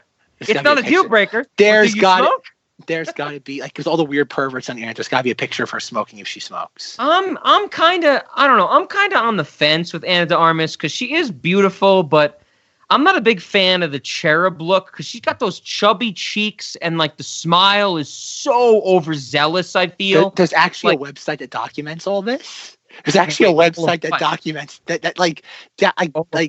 cars they drive, like relationship. Oh my God, this is legit. Like women in celebrities. Hollywood? Celebrities, yeah. Okay, tell me the URL. I'm about to type this shit in. I kind of don't want to. Okay, no. Send it to me on Facebook. Like, I gotta. Come on. Okay, this is legit a thing. Here's a bullet point. Does Ana de Armas smoke? Oh my God. No, never. She's never been caught smoking. It's not a deal breaker. Like, I'm not saying you need to smoke, but how do they know her feet size? When you do, oh my God. Okay, wow. This took a whole nother level. Oh man! If you thought Rob was weird for asking if people smoked, I think feet sizes are a whole different story. I think we found out who creates this site, and their name rhymes with Schmidt and Smarantino. Oh, Dan, hold her tighter. She's a fighter, Schneider. That too. So I guess we confirmed. Ana de Armas does not smoke. That's Lucy disappointing. Liu, do you smoke? Let me know. You can look it up now. You can look it up now. You didn't give me the fucking website. I don't have the website. I sent it to you on Facebook. Okay, well, okay. Everybody in the audience, go get a Coke or something. Get a drink, because Zack sent me some information that I need to look up. And it's like, oh no, okay. Ignore the 2.5 hour alien documentary. Lucy Liu up in this shit. God damn. Because I'll give you, like, Ana de Armas, she's great, but Lucy Liu, takes the cake. Have you ever seen? Okay, while Rob looks this up, I can talk at him. Have you ever? What else have you seen Ana de Armas in besides Knives Out? Ooh. That's a good question. I feel like I saw one of her foreign language films once. Oh, really? Okay, I've never seen. Yeah, but I don't remember a lot about it. I would have to look up what she was in. Well, these are her major. Oh, no! I'm sorry. It was War Dogs. That's what I saw her in. Okay. Yeah, that's what I was. That I saw her first in that, and I'm like, oh, like as like the annoying girlfriend character to like Miles Teller. I'm like, she's good, like for what that role like asks for. And then I saw her in this, and I'm like, oh, that's the same woman. And I remember hearing stuff about like, oh, like she was. I remember like when Ryan Johnson cast her. I'm like, oh, okay, like. There's potential there. And then like with Knives Out, like I guess spoiler alert that she's like the main character of the movie. And she has a great job. Absolutely. Yeah. And she was gonna be in James Bond No Time to Die as somebody. And I was disappointed. Like that was like my most anticipated film of the year. And then the whole world had to conk out and that got ruined for me. But you know what movie I just realized that she's in that I'd seen, and actually it's on the spread. It was one of the first movies I ever added to the spreadsheet. Have you ever seen Eli Roth Knock Knock with Keanu Reeves? Oh my God! Breaking news. I'm sorry to cut you off, Zach. According to this website that you sent me, it says, "Does Lucy Liu smoke?" And the answer is yes, regularly.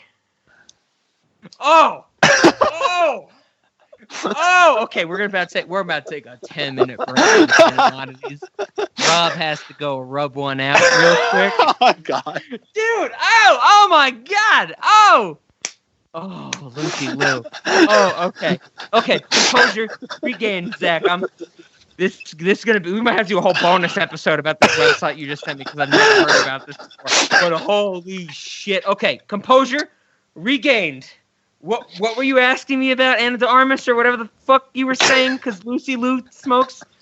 Oh my God! Don't say what she smokes. Oh my God! Oh my God! Lucy Liu, hit me up on the same website. It says you're not pregnant and not expecting. We don't know how regularly that's updated. Hit me up. Oh my God, Zach!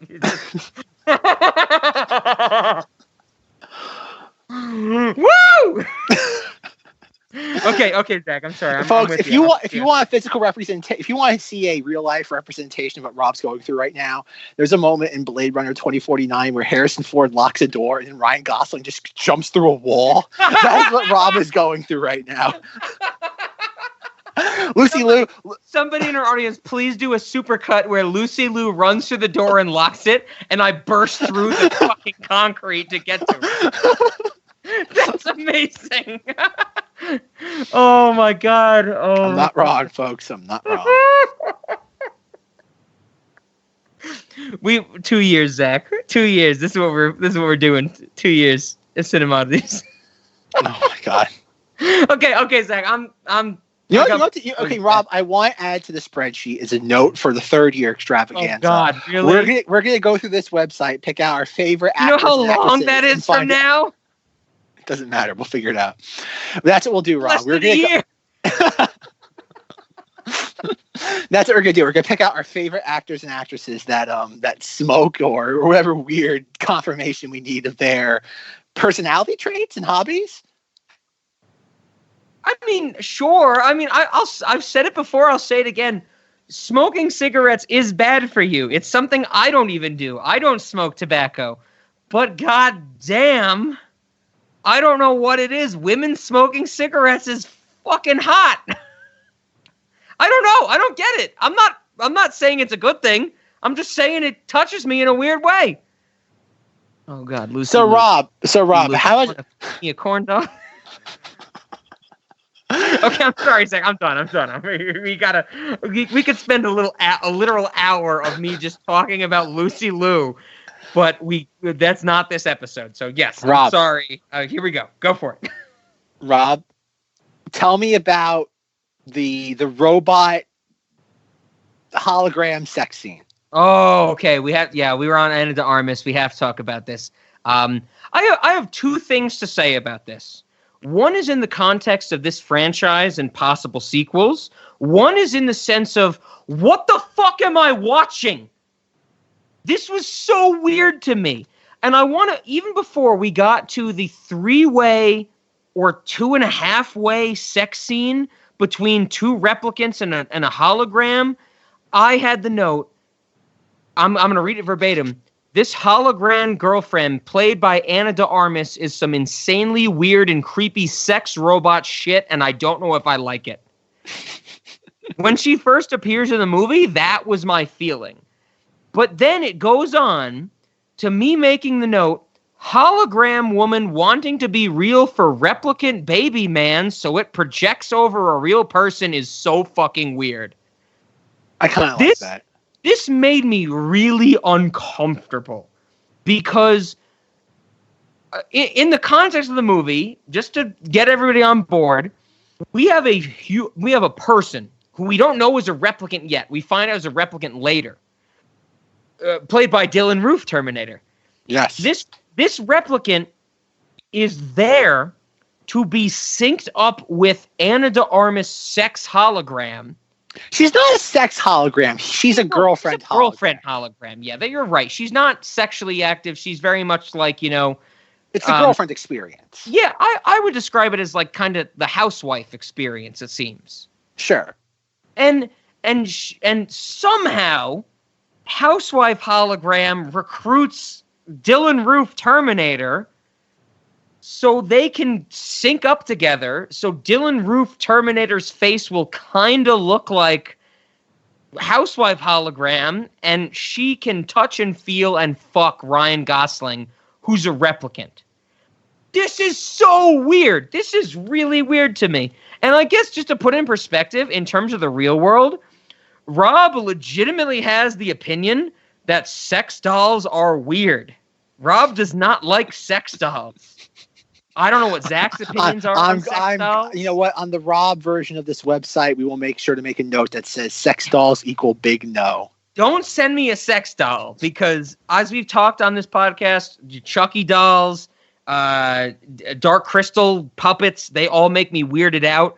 I don't want a sex doll in my apartment because they look way too human. I'm not okay with that. I'm just against this. This scene is from what I can gather and what I've researched, this is a very simple effect of overlaying video. Sure. Like this was nothing new. This was nothing groundbreaking to get, Mackenzie Davis and Ana de Armas to kind of blend in and out of each other. And even though Zach can't see my video, I'm doing this little hand thing where they're blending in and out of each other. I was very much creeped out by this scene. But here's the thing. When this movie finished, I shouldn't say finished, when this movie got to kind of the bulk of it with the fact that there was a replicant baby and she was going to lead the revolution, the only thing I could think was, they got Ryan Gosling replicant to fuck Dylan Roof Terminator replicant. The next movie, Blade Runner 2179, whatever the hell it'll be called, they're going to have a baby together. Right? That's the only reason for this to exist, is that these two replicants are going to fuck and they're going to be able to reproduce. Well, sure, that's one way of reading it. I don't disagree there. And that is why I hated it, because when I was watching that scene in the movie, I was like, is this just like Ridley Scott and Denis Villeneuve saying this is the sex scene that they can do because it's between our two sexual characters of the hologram and the replicant? Or is it to set up something bigger, which I strongly believe now after seeing the rest of the movie is what the movie is going for, is that replicants can have sex and reproduce, and this will be the second coming of that. And this movie was kind of the coming, the resurgence of religion. The sequel to this movie will be the second coming, when things get like like when I was thinking about this, I'm thinking the sequel to this, whatever you call it, Blade Runner 42069 Blaze It, I think we talked about last week. Like that movie is going to start with, well, they killed the memory woman because she was too dangerous to humanity, but 2 other replicants fucked and they made a baby, and that's what this movie's about. And that's another part where this movie lost me, because I felt like that was being set up so clearly for a sequel. I never thought of it that way. I know what you're getting at. In the context of this film, I've always seen it. I've always found the Mackenzie Davis character showing up being a little like, I always wondered, like, how did Joy, the hologram girlfriend, get into contact with Mackenzie Davis?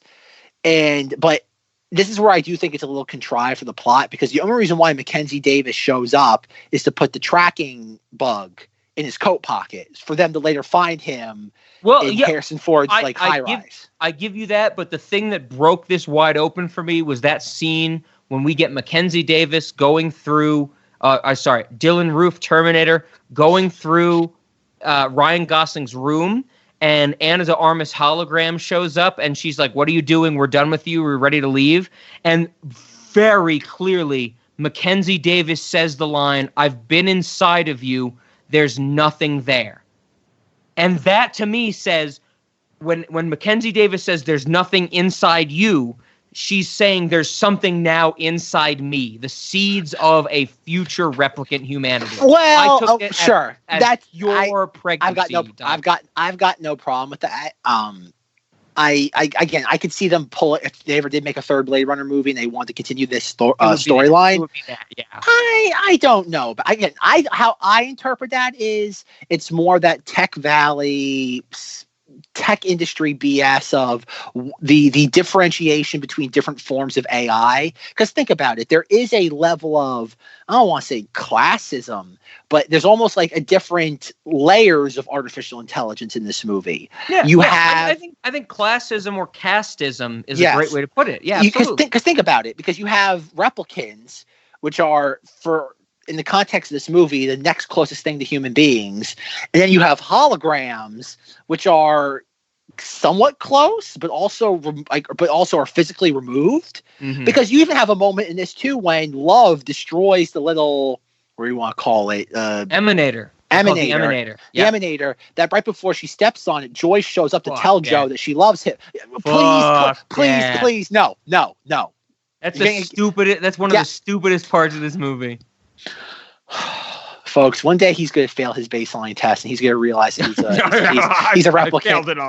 I failed it already, Zach. I'm never allowed to be a part of the police corps because I failed my baseline test. But yes, that's the thing, is that I think it's the point that there's more to these flesh and blood beings. More non-flesh than blood, because obviously they can bleed. We see that from a couple times. Oh, sure. But I think the point is that all of these different artificial intelligence creatures or beings do have that capacity. And I do think that's the sort of kind of half-cooked or even 1/10 cooked ideas that it's trying to introduce. Again, the whole thing of her saying "I love you," I get it in the context of the movie. I get it is what they're trying to present, that this was, because the whole point of her saying that is to then lead into the moment later on when he's kind of wallowing in his own misery in the pouring rain. He has the bandage on his nose and he sees the Joy hologram, and he realizes the giant naked lady. The giant naked lady, and he realizes, that's my note, giant naked lady. that he realizes that the entire thing is just a sham. Yep, everything it is that Joy a product, and that's what it. And I think that's what makes the love thing. The love thing's not there to convey beep boop trash can nonsense. It's there to make that emotional sting for the character all the more potent. I think that's what it's there for. So he thought he was feeling something profound or having a profound moment. And at the end of the day, even the fact that the giant naked lady advertisement says, it has the word Joe in the advertisement. Yep.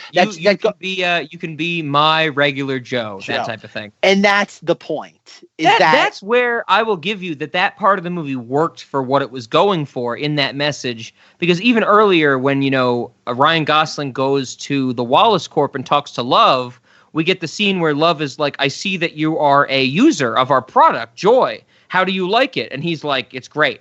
And he doesn't really let it sink in that it's just a product. It takes that advertisement at the end for him to realize that when he realizes what he kind of it's another plot push forward. I can't remember, he breaks something in that scene where he's saying like, oh, this is what I need to give up to reach my full purpose type of thing.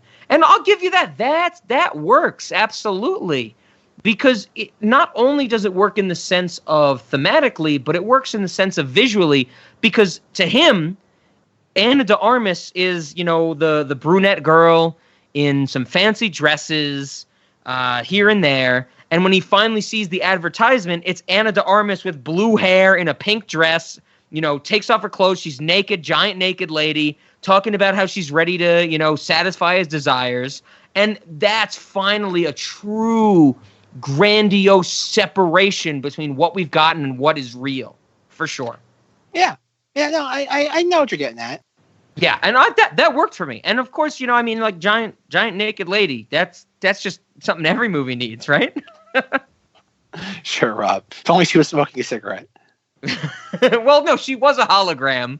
Just like in last week's Blade Runner, if a hologram or a robot smokes a cigarette, it does nothing, I'm trying to think what else was There's very specific rules to the smoking and Rob's attraction, okay, Zach? Oh, there's rules? Okay, good. Make everybody in the audience who do we got? We got Scott, E, and Emily. Make a bingo card about Rob's attraction. Very disappointed that nobody's Team Zack yet when it comes to Cinemoddities audience. Well, I mean, Zach, just eat that disappointment. Barry, Mrs. Barry, Team Zack or Team Rob? I don't know how to say this to you. Nobody's Team Zack, okay? You just have to bite that bullet, man. No.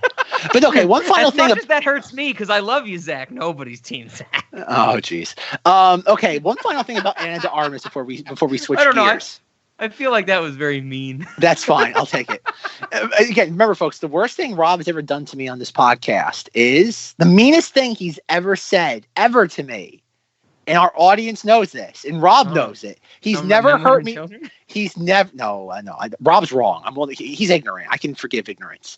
But the worst thing, the worst thing he's ever done to me is say, True Detective season 2 is better than season 1. You mean when I stated a fact, it hurt you more than anything? He wants to hurt me now. I know that, and that's when he brings it up. He's doing it on purpose. See here. Yeah, see, there you go. I don't know. Maybe now you're saying we need to do a series where we watch both of these seasons again and we continue to hurt each other further. I don't. I get enough hurt. I don't need to do it for sport. Oh my God. Pain comes naturally enough. I don't need to do it for vanity. Hey, but once again, I will say they're both great, but season 2 is better. See, folks, he's at it again. Zach, I'm sorry. Put the razor blade down. I'm sorry, Zach. No, put the noose back. I'm sorry. Yeah, okay. One final thing. Have you ever seen Eli Roth's Knock Knock with Keanu Reeves? No. You like that? I don't think I've heard of that. I saw it when it first came out, and I didn't realize this until now, but one of the two women in that it was one of Ana de Armas' first American roles. Mm-hmm. And that movie is it's a nightmare in the context of the story it's telling. Not objectively, but it is it's the definition of living the fantasy and then the fantasy falling apart. It gets very monotonous at times, but it's a fun watch. Once you can only watch it. It's a movie you watch once and that's it. 'Cause you don't need to ever watch it again. But it's fun. Nubile stranded women reveal a sinister agenda after they spend the night with a married architect. Yep. It's damn, okay. It's a fun movie. Once. It's the equivalent of you do it once and that's it. Oh, that was her movie, not directly before War Dogs. It was 2 movies before War Dogs. She was in something called Exposed, which also had Keanu Reeves, apparently. Interesting. Okay. I guess one of the final. I guess we're kind of delving through this movie on a character by character basis. Yes. I just want to say real quick about Robin Wright. I don't know what movie Robin Wright's character is in, because she seems to have this grand importance in the plot. Yet she's just a lieutenant. Oh, well, when you say Robin Wright's character, are you saying, it's she seems like she's doing something she's done before? Well, it's this time that like when like Robin Wright is the actress, like was like this was the time when she thought she was on top of the world. This was right when I think Kevin Spacey got fired off House of Cards. That's what I was going to say. I think she's playing the same exact character she is in House of Cards. Absolutely. Because I've seen all of House of Cards, and I honestly, when I saw Robin Wright in this, I was like, wow, she's doing nothing different than House of Cards. Yeah, like I said, I agree with you. She was real. Like, she channels the Claire Underwood thing big time here. Yes, and even the badass, the grandiose importance of being in a position of authority, and she doesn't have to deal with the intermingled seasons of her coming out from Kevin Spacey, Frank Underwood. She's just in it in this movie. Yeah, and then even like this is the same time when she was in Wonder Woman. And she was doing all that, yeah. and I remember like in the press, like the press stuff for Wonder Woman. She's like, I have a part in the Justice League. Everyone's like, wait, don't you die in Wonder Woman? Yeah, but they brought me back because they loved what I was doing. And she's literally in 3 frames of the movie. I'm gonna say it. I haven't said it in so long, Zach, but you said it many times in this episode. I'm going for it. Wonder Woman! Oh, it's been so long. Wonder Woman. Wonder Woman. I think that if the coronavirus thing like blows over and I do get to see Wonder Woman 2 in theaters, they might kick me out because I will be screaming that in theaters. Rob, guess what the new release date is? August millionth 6060. August 14th. So you can celebrate Ben Affleck's birthday in an appropriate fashion. Wonder Woman! Ben Affleck's birthday! 3 days after Martin Brest's birthday! I think it was 3 days. I think he was close to that. Oh, God, that's great. That's great. But yeah, Robin Wright's character, I think it's kind of like, I don't mind the performance, but I think the performance isn't wrong. It's just that her title needs to be something higher. She's the motivator, she's the lead. She's just for the first half or 3/4 of the movie, she's the one who's like gets Ryan Gosling where he needs to go. And then, I didn't feel anything when Love kills her. I didn't think that was momentous at all or anything like that. I kind of enjoyed it. Whatever. I kind of enjoyed it. I'm like, well, good. Yes, when Love kills her and then she needs to log onto the computer, so she lifts Robin Wright's head up to do the face scan and then just lets it drop onto the desk. That's hilarious. But that's a hilarious moment though. But it's so out of place in this movie because there's like no comedy in this, at all. Yeah, you're right.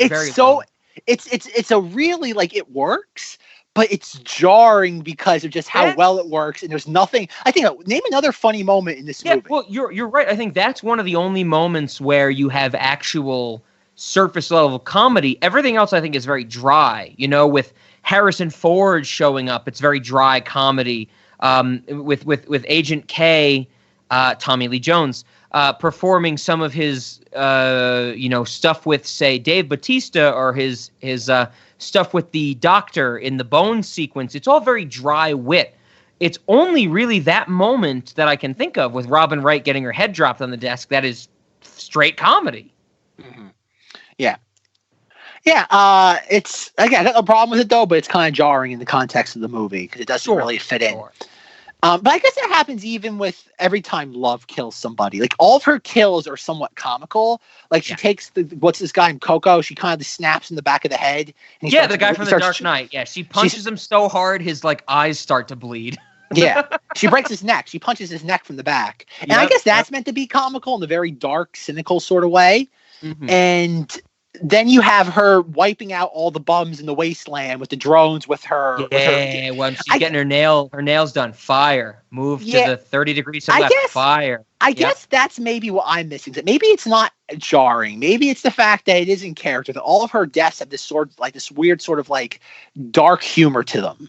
Well, dark or dry humor is exactly what I would call it because it is so Maybe it is so matter-of-factly. Is what I was going to say. She never kills anybody with any suspense. It always just happens. Once she's done with them, it happens. But I think that's the thing with her at the very end, though. That when she's trying to kill Ryan Gosling, she's delighting in it. Oh yeah, I think that's a big because she part of sees why him I as a didn't match. like that scene. But I think that's because she. Well, I think that's part of the element with her too. Is that it's the first time that's why she's interested in him so early on, in that it's probably the only person she sees as an equal. A competition almost, because like we get in that Yes. end scene when they're fighting in the waves, she's like, "I'm better than you." Yes, You know, and I think that's the attraction. I think the attraction is that he's somebody of her same caliber, and she it's a point. She is helping him. Like she does save his life during that moment when they shoot him out of the sky. Oh, of course, because she needs him. Like she says, "Do your fucking job. Find the girl." Yep. Mm-hmm. Yeah. But going back to the part where probably my favorite moment in this entire movie is the part where they shoot him out of the sky. Oh, when he's flying over San Diego and the airfields. Yep. And they shoot him out of the sky, and I love that it's all these bums with like no technology, and yet one of them has like this weird sort of just projectile cannon and is able to no scope a flying vehicle on fake EMP. Yeah. Yes. You know, it's not even a fake EMP. It's a poor man's EMP. Yeah, that's a better way to say it, because it turns off all his electronics for like 35 seconds. Well, what it is that... just enough to make him crash, yeah. Tell me if I'm wrong, though, but it's essentially just... It's a harpoon with a kite, and the lightning strikes it, right? Yeah, it's the skyhook from Dark Knight, from the Dark Knight. You know, when the plane has to get shot with the flare gun that puts a balloon up in the sky so they know where to land. Or to pick up the guy from Chang out of China. But that's the thing, though. But in the lightning, again, it's a definition of there's no electronics with it. It's legit just a weather vane. Yep, they have able to conduct electricity. And a weather vane. That's a good way to put it. A weather vane, absolutely. And it's great because he no-scopes it, which I find fascinating. I will give you that. That was one of my favorite parts of the movie because they established that we got this weird sex hologram Ana de Armas, and she can go wherever she wants because Ryan Gosling bought this emanator. And then the machine, his ship goes down, and she loses functionality because they got struck by lightning. And I'm like, okay, you're doing something interesting with the rules you've established. Absolutely. Yeah, okay. Yeah, I can see that. I can't agree. When Ana de Armas was glitching out in the passenger seat and outside the window, I was all for that. Yeah, because I think I mentioned this also in our Sicario episode. Was I love it when characters are good at what they do, and especially like in a moment of crisis or like when they're being tested. And I love that his ship is going down. Like they do communicate the severity of this by having the Joy hologram disappear. And think about it, they could have very easily in that moment done the normie simpleton thing of putting a warning of it's like pull up. Pull up. And they didn't. It's all silent, and we see him. He like sits there, engages some sort of like emergency brake as he pumps it, and then slowly glides it down so the thing doesn't just face plant 90 degrees into the ground. Yep. And this is the part of the movie that I loved so much. I can still remember in the theater enjoying it as I was watching it. I love that when he gets out of his little police spinner and like a couple of the bums approach it and they start to attack him. I love that he legit just picks one of them up, breaks their back over his knee, pulls his gun out and just starts headshotting each of them as fast as he can until he realizes that he's overwhelmed. And then at that moment, again, love takes over and I'm like, it's over. It's over. I honestly watched that scene when he gets out and he breaks the dude's back, and I was like, wow, this is what the Bane scene should have been in Dark Knight Rises. Because we spend, if you remember Dark Knight Rises, it's like fucking 16 edits and 3 minutes just to get Batman to fall onto Bane's knee. And I'm like, you never needed that. You just needed it to happen. And that's what Ryan Gosling does. Fuck 100%, comic book connotations. 100% disagree on a filmmaking level as to why the Dark Knight Rises thing doesn't work. We're not getting into it. Just putting it out there. 100% disagree. Okay, fair. Tune in next month. Rob, tune in next month.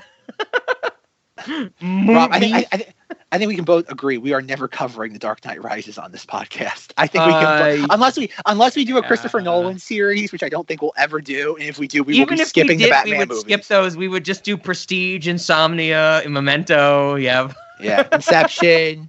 Interstellar for 100 Tenet. times. Tenet. Oh, I don't want it to be delayed. I want to see that so badly right now. I'm sorry. I know I should have. I as soon as I said that, I knew I shouldn't have mentioned that because we're both very upset that that's going to get delayed. Yeah, I am. But I think the audience gets what we're saying, at least without going into it any further. Yes. But no, that's like that moment in the film when he's picking everybody off like that.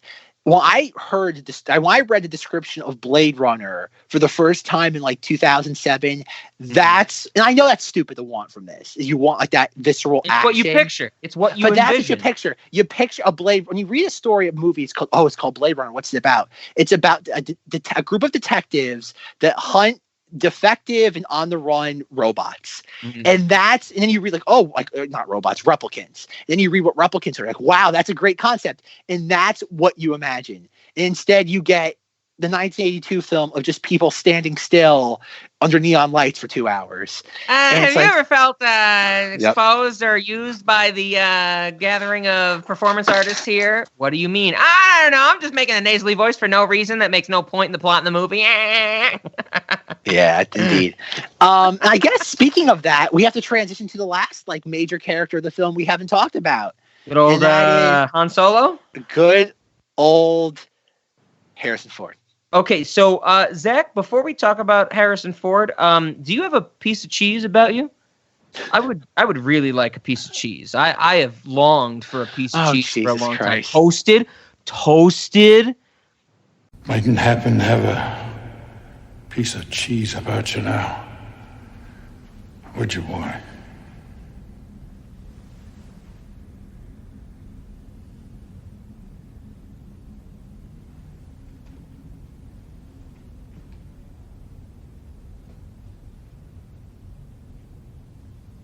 Treasure Island?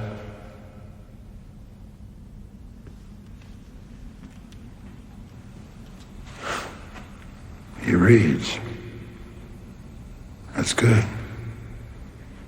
Me too. Not much else to do around here at night anymore. Many is the night I dream of cheese. Toasted. Mostly. Do you have a piece of cheese? Do you have a piece of cheese about you? Treasure Planet? So I guess I do have to say, one, I do have a legitimate note verbatim. Holy shit, it takes Harrison Ford an hour and 45 minutes to show up in this movie. But at the same time, this might be my favorite Harrison Ford performance ever. I actually really like him in this movie especially because one, yes, he's Harrison Ford. He's doing the same shtick he always has, but he's actually going into it. He's sitting there with Ryan Gosling go, I don't want to see my fucking kid. Fuck my kid. Even if I could see my kid, what the fuck's the point? Fuck my kid. And I'm like, this is great. This is emotional detachment that I'm dying for in movies. And do you have a piece of cheese? Oh, geez.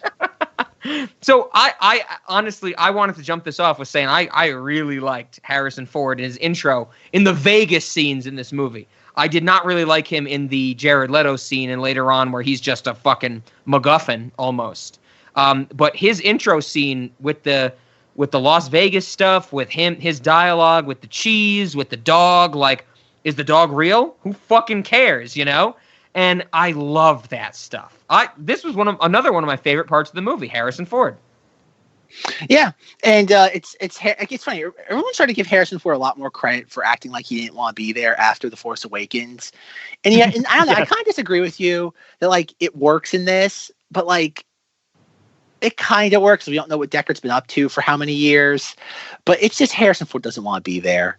I think his outfit in this is legitimately a gray T-shirt. That is legit his costume. Yeah, he has a T-shirt and jeans on, right? And yes, but I think that's where it works. Is that yes, Deckard, in terms of the context of this movie, of this timeline, he's been in hiding for 20, 25 years. He would be disenfranchised. He wouldn't care. He wouldn't know how to talk to other replicants or humans or beings. And I think this is the just like the real Harrison Ford. Exactly. That's what I'm saying. It's like it all comes together to work fantastically. And I have to say, probably my second favorite scene in the movie, the first being the baseline test, cells interlinked. My second favorite scene in the movie is Harrison Ford goes, "Do you want some whiskey?" He pours whiskey for Ryan Gosling. He pours whiskey for himself. And then he straight pours whiskey on the floor, not into a bowl, but just for the dog. Fucking amazing. And do you remember? Do you remember the exchange that happens after that? Is that when they talk about is it real, or is that when they talk about the child? Yes. Okay, No. that's when they talk about is it real? And Ryan Gosling's like, "Oh, you got a dog? Is it real?" And he goes, "I don't know." Ask it, right? Ask him yourself. Like, and that it doesn't matter. That's the best part. Yes. I think that's the thing though, is that like I remember like obviously we've talked about like Ridley Scott's thing with Deckard being a replicant, and it's never really even like addressed in this. Well, I do want to talk about the Jared Leto scene. Blatantly addressed. But yeah, in his introduction scene, it doesn't matter. The only thing that matters is that Deckard has survived, regardless of his status as a human or replicant. He's survived in isolation and hiding and exile for this long that it doesn't matter. Because this was the one point of the movie where I'm like, wow, they took something from the first Blade Runner and made it matter. Because you remember in that first Blade Runner, which we also get a clip of in this movie, when he meets up with Rachel, they see the owl. And Deckard says, "Is it real or is it fake?" And she's like, "It's fake." And he's like, "It must be very expensive." And now we get a different animal that Deckard's been with. And Ryan Gosling says, "Is it real?" And he goes, "I don't know. Ask him yourself." I'm upset that it took 2 movies and only 6 seconds out of each movie, but that's what I want out of a character arc. To go from asking the question to not caring about the answer. That's beautiful to me. Yeah. Yeah, again, you're not wrong there. I cannot push back upon that. Oh, yeah. Harrison Ford was great. And I think if you don't have anything to say about the Las Vegas scene, other than, do we want to comment on how I did really love their fight scene with the hologram Elvis and the dancers cutting in and out? That was pretty cool, actually. I dug that. Cool. I really liked that because that was the first time in this entire movie where I felt tense. Because it was cutting from silence to large, grandiose noises on the drop of a hat, and it was really unnerving, and I loved it. But I do want to talk about, as we talked about last week, I asked you, Zach, in Blade Runner 2049, I said to you last week, do we get a definitive answer on whether or not Deckard is a replicant? And you said to me, no, they only hint at it. And I wanted to know if the scene that you were thinking of when I asked you this last week, is this the Jared Leto scene that you were thinking of? Because as far as I'm concerned, we get a scene in this movie where Jared Leto subtly implies that Harrison Ford was also a replicant created by Tyrell so that him and Rachel would fall in love and make a replicant baby. Yeah, that's what I meant. Like, there's other subtle things, too, you can pull from other parts of the movie. This was the only one I picked up on, and I actually really liked that. I was surprised by how much I liked that. Because even though I think it's established, I hated the fact that this movie was about can robots have babies, I loved the idea that they never fleshed it out, which is my issue with it, but they started the seeds of, well, if they can, this was all by design. Because if this movie more steadfastly took the position that Tyrell and the Tyrell Corporation from the first movie was the whole time working on replicant reproduction, and that Harrison Ford and Sean Young were the Adam and Eve of replicant reproduction, if this movie had owned that, I would have been way more on board with it. Because it would have tied in to those religious motifs that we talked about last week. But they kept it subtle, they kept it vague, they kept the whole mystery of Ryan Gosling being the main thing, and that's why it didn't work for me. But I did want to highlight that scene and get your thoughts. What do you think? Is this just a movie magic subtle moment? Or do you think that this could be somewhere that the franchise goes from here on out if it ever continues? It depends on what Ridley Scott's involvement is. Well, Ridley Scott's never going to die. I think we established that last week. He is a replicant. He's an engineer from Prometheus.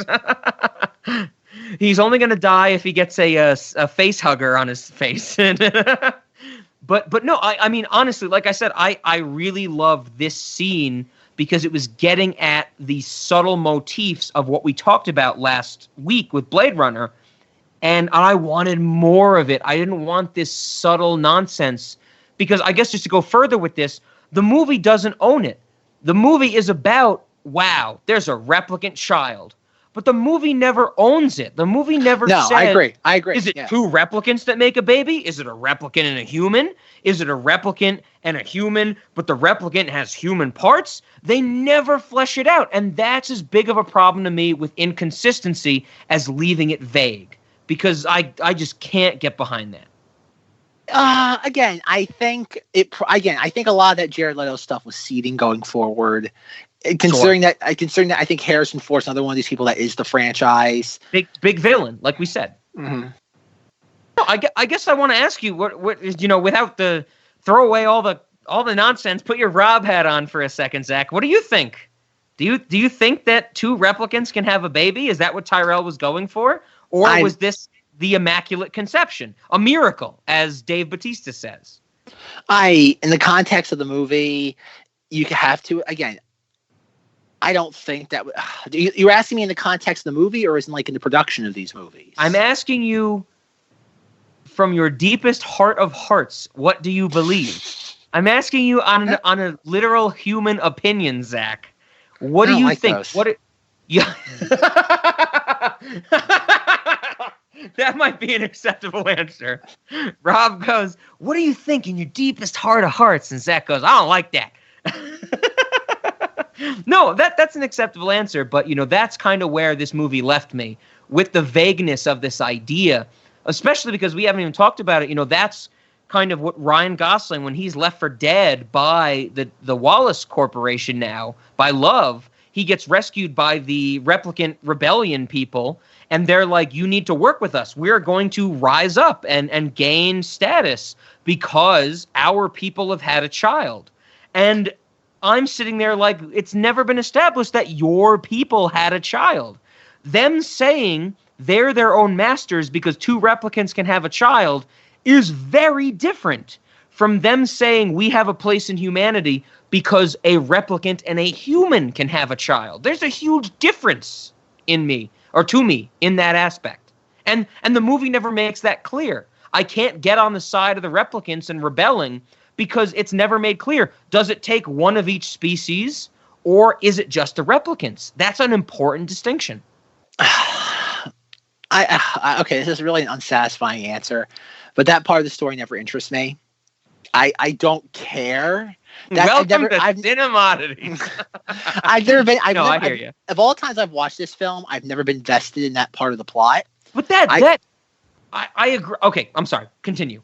When I watch this film, I am invested in the Officer K Joe plot. I do not care about how this hybrid child was created. Well, doesn't that tie into his decision to save Harrison Ford at the end, whether or not he thinks that it's two replicants or a human and a replicant? Because the leader of the replicants tells him you need to kill Deckard because Deckard will give him what he wants. And we don't want that. We want to have our own efficacy as replicants because they believe, as far as I took it, that it was two replicants. But if it wasn't two replicants, their ideology falls apart, and they are the same as humans. We get that line from Dylan Roof Terminator, I think. If two replicants can have a baby, they're more human than human. And I agree with them. If two replicants can have an offspring and procreate, boom, they have evolved past humanity because they're stronger, they're smarter, they're faster, period. And humans have done a disservice to their species by creating them. But if it takes one human and one replicant to reproduce, they're on equal footing. The entire aspect of the rebellion falls apart with that idea. But that's the part of this movie that I don't care about. And I think, again, it's more of a That's the subplot. movie. That's literally the entire movie. It's about robots having babies. I know it is, but that's not the part that I care about, though. I care about the plot. The part of the movie I care about is Joe's agency. Joe's agency is what I care about. Well, he has no agency. He does at the very end, working towards his thought of being that child. No, but at that point, though, this is a movie that for the first 3/4 or even 80%, if he never thinks he's that offspring, he has no efficacy. But at that point, though, he has his epiphany because as he's standing there looking at the naked lady advertisement, and he realizes that everything he's thought about for the last couple of days is a sham. Because that only comes after he meets the rebellion, which gives him that motivation. It's not motivation. I think it's realization. He comes to the realization that everything, all the delusions of, he finally realizes that it's all been delusions of grandeur, and all he's wanted out of this is agency. Because prior to this, he just was going through the motions. He sat there, did all this stuff, and he finally, yes, he got his bonus. He got the emanator. But that's the thing, is that he has his moment of agency. He's fulfilled. He doesn't have to be part of this grand, elaborate scheme when it comes to the fate of mankind and replicant kind. He got to make a choice. And that was, think about it. He's been told by everybody, whether it be what's her name? Robin Wright, whether it be by the replicant revolution lady, and kind of low key through love, you have to kill Deckard. And yet he makes the choice that you don't have to be the prodigal daughter to have this sort of impact. Having the ability or having the agency to make choices that allows Deckard to reunite with his daughter, that's just as powerful as being the prodigal daughter.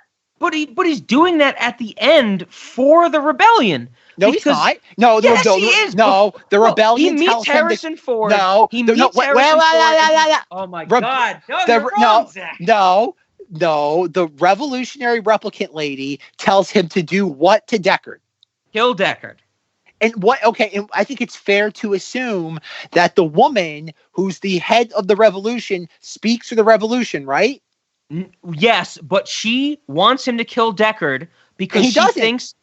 Well, no, because the only reason the revolution lady wants him to kill Deckard is because she thinks Deckard will lead Wallace to the replicant child.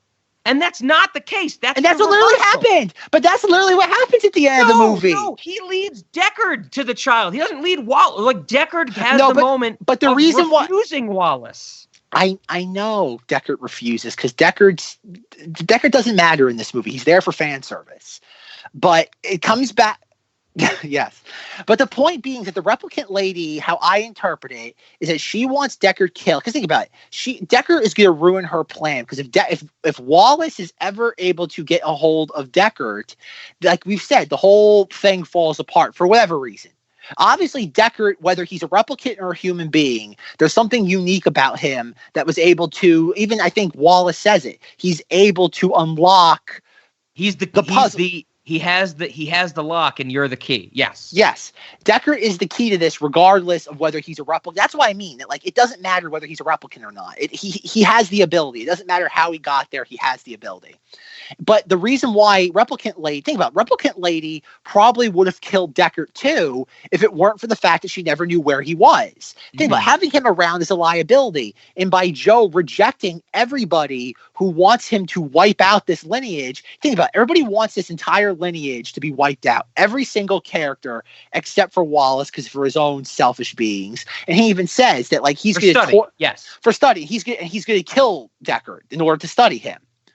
And Joe has the agency after he has his epiphany of his realizing that his illusions of grandeur are delusional, that he realizes that he does have a choice. And I think that's where the power of this movie is. And that's what happens. Joe dies at the very end of the movie on the steps being fulfilled. He has lived a more fulfilling life than pretty much any other human that we've seen in this film ever could. Think of all the human characters that die in this film. None of them have a death even a fraction as fulfilling as Joe does by his conclusion. That's true, but I think that's where I disagree with you, because Kay's or Joe's, whatever the hell you want to call him, Ryan Gosling, his final action. My boyfriend. Yes, your boyfriend. He realizes the fault of the rebellion. He realized they don't need to kill Deckard. He needs to give that humanity of Deckard to the replicant child to lead the rebellion. Yes. And that's what I'm saying. I agree with you, but I don't know how far I'm agreeing with you. I agree with you to the initial step. That should be the Cinemoddities quote. I agree with you, but I don't know how far. I agree with you, but I don't know the extent.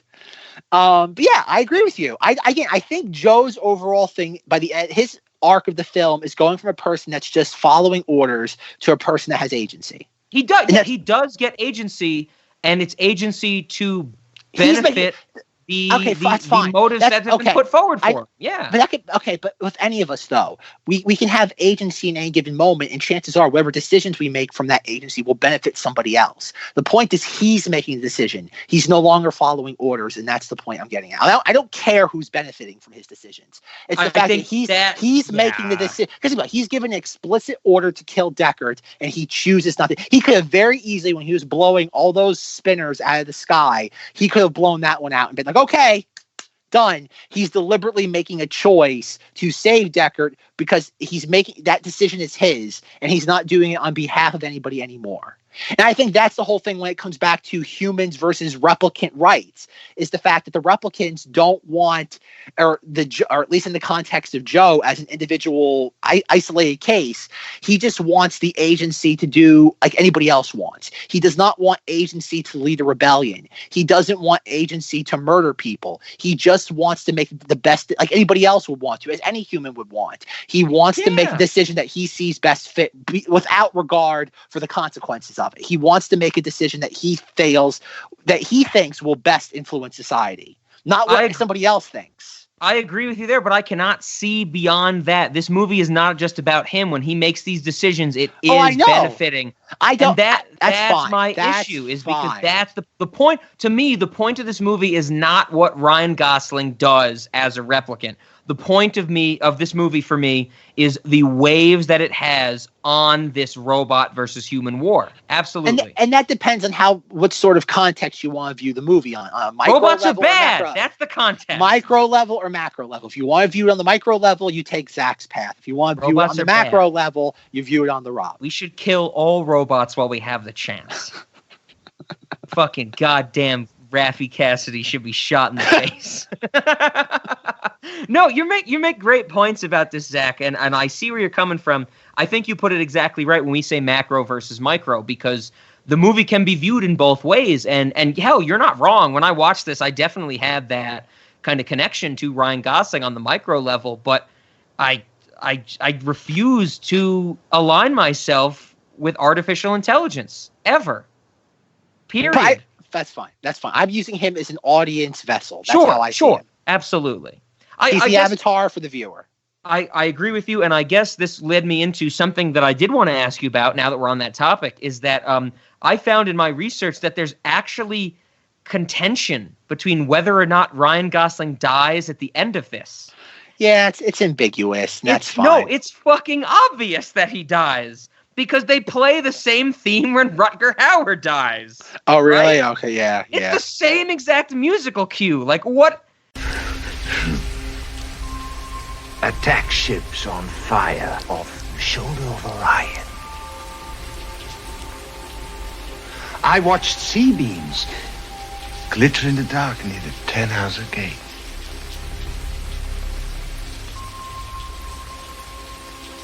All those moments will be lost in time, like tears in rain. Time to die.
Like, the only thing I was waiting for Ryan Gosling to lay down in the snow, and the overhead shot zooms in on his face when he's all bloody, and he goes, "Man, I wish I went to space." So I wanted to get your opinion. Do you think he dies? Because I totally think he does. I think it's all up to how well. I think he dies because I can't imagine Ryan Gosling doing a sequel. That doesn't seem like him to do this. I think getting him on board for this probably was a little bit of a challenge. Mm-hmm. But and plus, Ryan Gosling's box office poison too. That's something that has to always be addressed. Mass audiences don't like him. Yeah. Unless he's doing something a little bit outside of his wheelhouse. I think La La Land is the most successful film he's ever been in, and I think that's very much because it's a very effervescent film with Emma Stone. Because there's dancing. And I love La La Land. Dancing. I love La La Land so much. I'm trying to think of Ryan Gosling movies I don't like. I don't like him when he's in Ensemble. I don't like Crazy Stupid Love. I don't like him in Gangster Squad. Don't get me wrong. He's handsome as hell in Gangster Squad. I love him in that. Did we ever talk about, it would have been off mic, but did we ever talk about The Nice Guys with him and Russell Crowe? I did not I like Ryan Gosling, but I don't like him in that movie. I don't like that movie. I've never seen that one. I know it's Shane Black, which I've been interested in, but I've never seen it. I have a copy of it. I need to watch it still. But okay. Rob, you know what movie I do love of Ryan Gosling's? Drive. Oh, yeah. Where do you want your groceries? Where do you want your groceries, Dr. Chalice? I'm trying to think. What movies of his? Okay, I've never seen The Notebook. Never seen Remember the Titans. Yep, never. Me too. Never seen those. I remember liking Blue Valentine. Ooh, I don't even. You're not gonna like that. I don't like. That's the best when Zack says you're not gonna like it and doesn't describe any else of the movie to Rob. You're not gonna like that. That's when you really know Zack knows me as a person. Okay. You're not gonna like that movie. You're not gonna like that movie. Lars and the Real Girl. I've heard of that, but I've never seen it. I've heard of that. Never seen it. Fracture. Heard of that. Half Nelson. Heard of that. I don't like Crazy Stupid Love.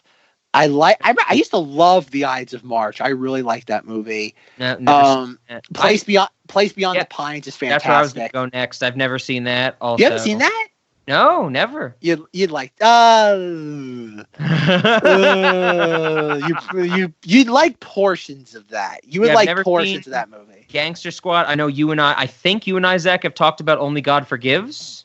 Yeah, I love. Everything.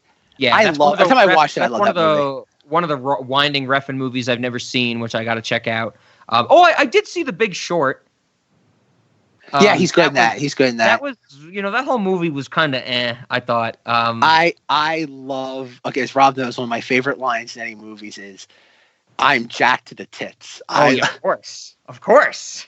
He's pretty good in that. That's one of the better ensemble movies with him. I've never seen his directorial debut with Lost River, which I think stars Matt Smith. I've never seen that. I think somebody told me about that, and I was like, "Do you mean Mystic River with Sean Penn and Tim Robbins?" And they were like, "No." And I was like, "Well, what's this about?" And they're like, "I don't know." And I was like, "What the fuck are you talking to me about this for?" That sounds about right. Okay. Sounds about right. I'm looking at the poster right now, and I'm actually loving it. Oh yeah, there's Song to Song, the Terrence Malick film. I forgot about that. Never seen that. Oh yeah, experimental romantic drama. Ooh, no. And I didn't see First Man either.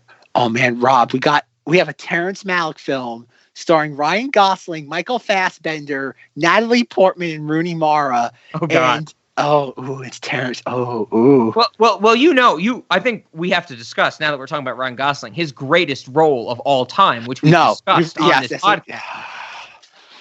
Goosebumps. Stupid camera. Cheese and die. Stupid camera movie. Best role ever with the evil camera. I would literally pay Ryan Gosling just to recreate that. Like, he plays the same kid role, but now all grown up. That would be amazing. Maybe one day you can become an SNL writer and you can invite him on. I don't want it for SNL. I want it just for us. I literally want Ryan Gosling in chains in my backyard performing Say Cheese and Die. In the last movie, he hasn't made a movie in almost 2 years. The last movie he did was First Man. Yeah, and I couldn't even suffer through that. Saw it. Did you see First Man? I tried watching. I got to the first like half an hour, and I'm like, life is too short for this. Mm-hmm. Which is weird considering that, like, everybody involved I like. Like, it's directed by Damien Chazelle. It's got a great cast. Just couldn't get on board with it. He's also not a heartthrob in that movie. He's not meant to be pretty in that movie, and I don't like that. I think I told Zach that the way I found out about First Man was when I was spending some time in Washington, D.C. I had to go there for a conference for work back when this movie was coming out in 2018. And I was kind of like hanging around D.C. in the suburbs where my hotel was, and I passed by a movie theater, and I saw that on the marquee they were playing First Man. And the immediate thought I had was, this was about a woman president, but it was focused on her husband. So he was the first man instead of the first lady. And then I like looked into it, and it was about Neil Armstrong, and I went, either I'm really progressive or really not progressive. because if the movie was about the first female president, that would be very progressive, but I thought the movie was going to focus on her husband. That was a weird time in Rob's life when he had to go to conferences because his advisor broke his hip. I had to travel the country to speak at conferences because a dude fell off his bike. The more you know, folks, the more you know. Oh, yeah. So, Goosebumps. You want to talk about Say Cheese and Die real quick? No. Plays Greg Banks? No. This you want me to how do you know that? How do you know off the top of your head? How do I not know that, Zach? Zach, pose up. I'm about to take a picture with the evil camera. Okay, you think you're going to turn into Ryan Gosling? You're not. I can only hope. I can only hope. Yeah, he's Greg Banks. It was the Banks family. Okay. All right, Rob. Unless you I've read the book. I've read the book tons of times. Enough. I've seen enough. 2.5 hour long recording. The Goosebumps. Okay, Rob. Anything else about this movie, or are we ready to ask our questions? I think I have one thing left that I wanted to bring up that we did not get to bring up earlier, and I didn't know where to bring it up. But as I said already, this movie is way too long for me at 2 hours 45. There was a moment in this film where I thought it should have ended, and I thought it would have been a fantastically hilarious ending. At 1 hour 45 minutes into it is when Ryan Gosling shows up at Harrison Ford's like Las Vegas bunker or hotel room or hotel building, whatever you want to call it. And Ryan Gosling, plays the piano. Harrison Ford comes out. He does his cheese monologue. And there's a scene where Harrison Ford realizes that Ryan Gosling is police, and he shoots him. And Ryan Gosling falls over the ledge of the banister, and Harrison Ford looks over, and he's not there, and the rest of the movie continues. You remember the scene I'm talking about, Zach? Of course, Rob. So I was hoping in my heart of hearts that this scene played out the exact same way, where Harrison Ford does his cheese monologue, he shoots Ryan Gosling, he looks over the banister, and we see Ryan Gosling at the bottom of the floor with a bullet hole through his head, dead. It cuts to Harrison Ford. Harrison Ford looks directly at the camera and goes, "I still got it," and the movie ends. That is what I wanted. I wanted this movie at that point to be Harrison Ford is still a Blade Runner, no matter what happens, and it would have saved me a goddamn hour of my life. Well, to be fair, 50 minutes, because the credits of this movie are like 9 minutes long. So, it's not really 2:45. But that was the last thing I wanted to mention, that I was hoping in my heart of hearts that Harrison Ford would kill Ryan Gosling and the movie would end. Yeah, that's not good. That didn't happen. That would have been so funny, I think. I would have laughed my ass off. But other than that, I think that was it, Zach. I guess one note I didn't mention. I quote, "This movie is so long." Another note that I have is Giant Naked Lady. I think I mentioned that already, but I wanted to mention it again. But other than that, I think I'm ready for our questions, Zach. All right, Rob. I'm glad to hear that. All right, Cinemoddities. I'm gonna say late night movie. No, you'll fall asleep. No way. You'll pass out during this. Cinemoddities. I'm kind of leaning toward a no. I want to hear what Rob has to say. It's not going to have any sort of direct influence. Maybe he'll put me in a better mindset either way. But yeah, late night, no. I'm curious what you have to say about Cinemoddities. I'm going to agree with you with Late Night. I say no, it's way too long. This is not going to give anybody the conversation I think they want. I don't think this is going to give anybody anything to anchor on or go off of for Late Night, so I'm going no. For Cinemoddities, I think I'm going to disappoint you, Zach. I have one word written next to Cinemoddities. No explanation, just the word in all caps. All 2 letters are in caps. No. This is yes, it's a sci-fi movie. It's got some beauty to it.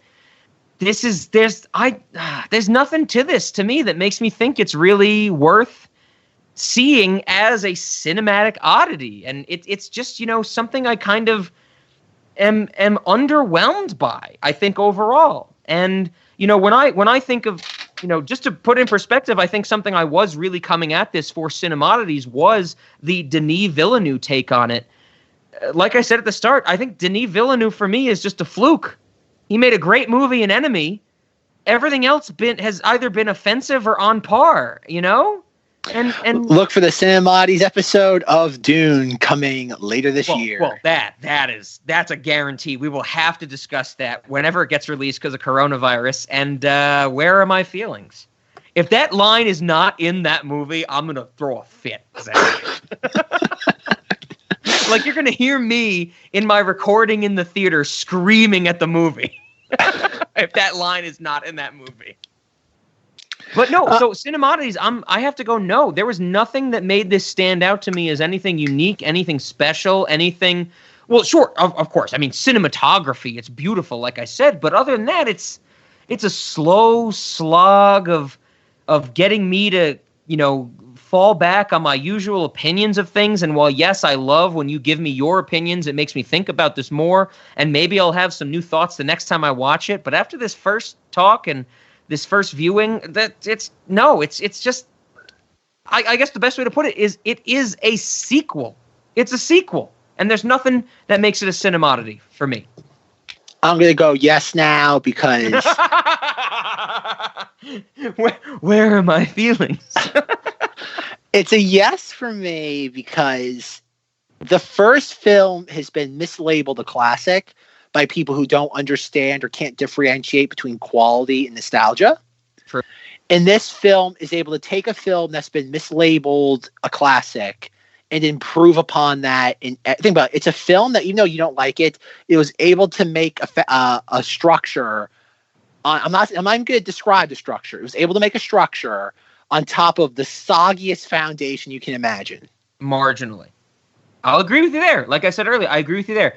But to me, I feel like this is just the Leaning Tower of Pisa. No, well, they sure, built it on marshland, but it's still standing, and that's all that matters. And I'm the little cable that's holding it up.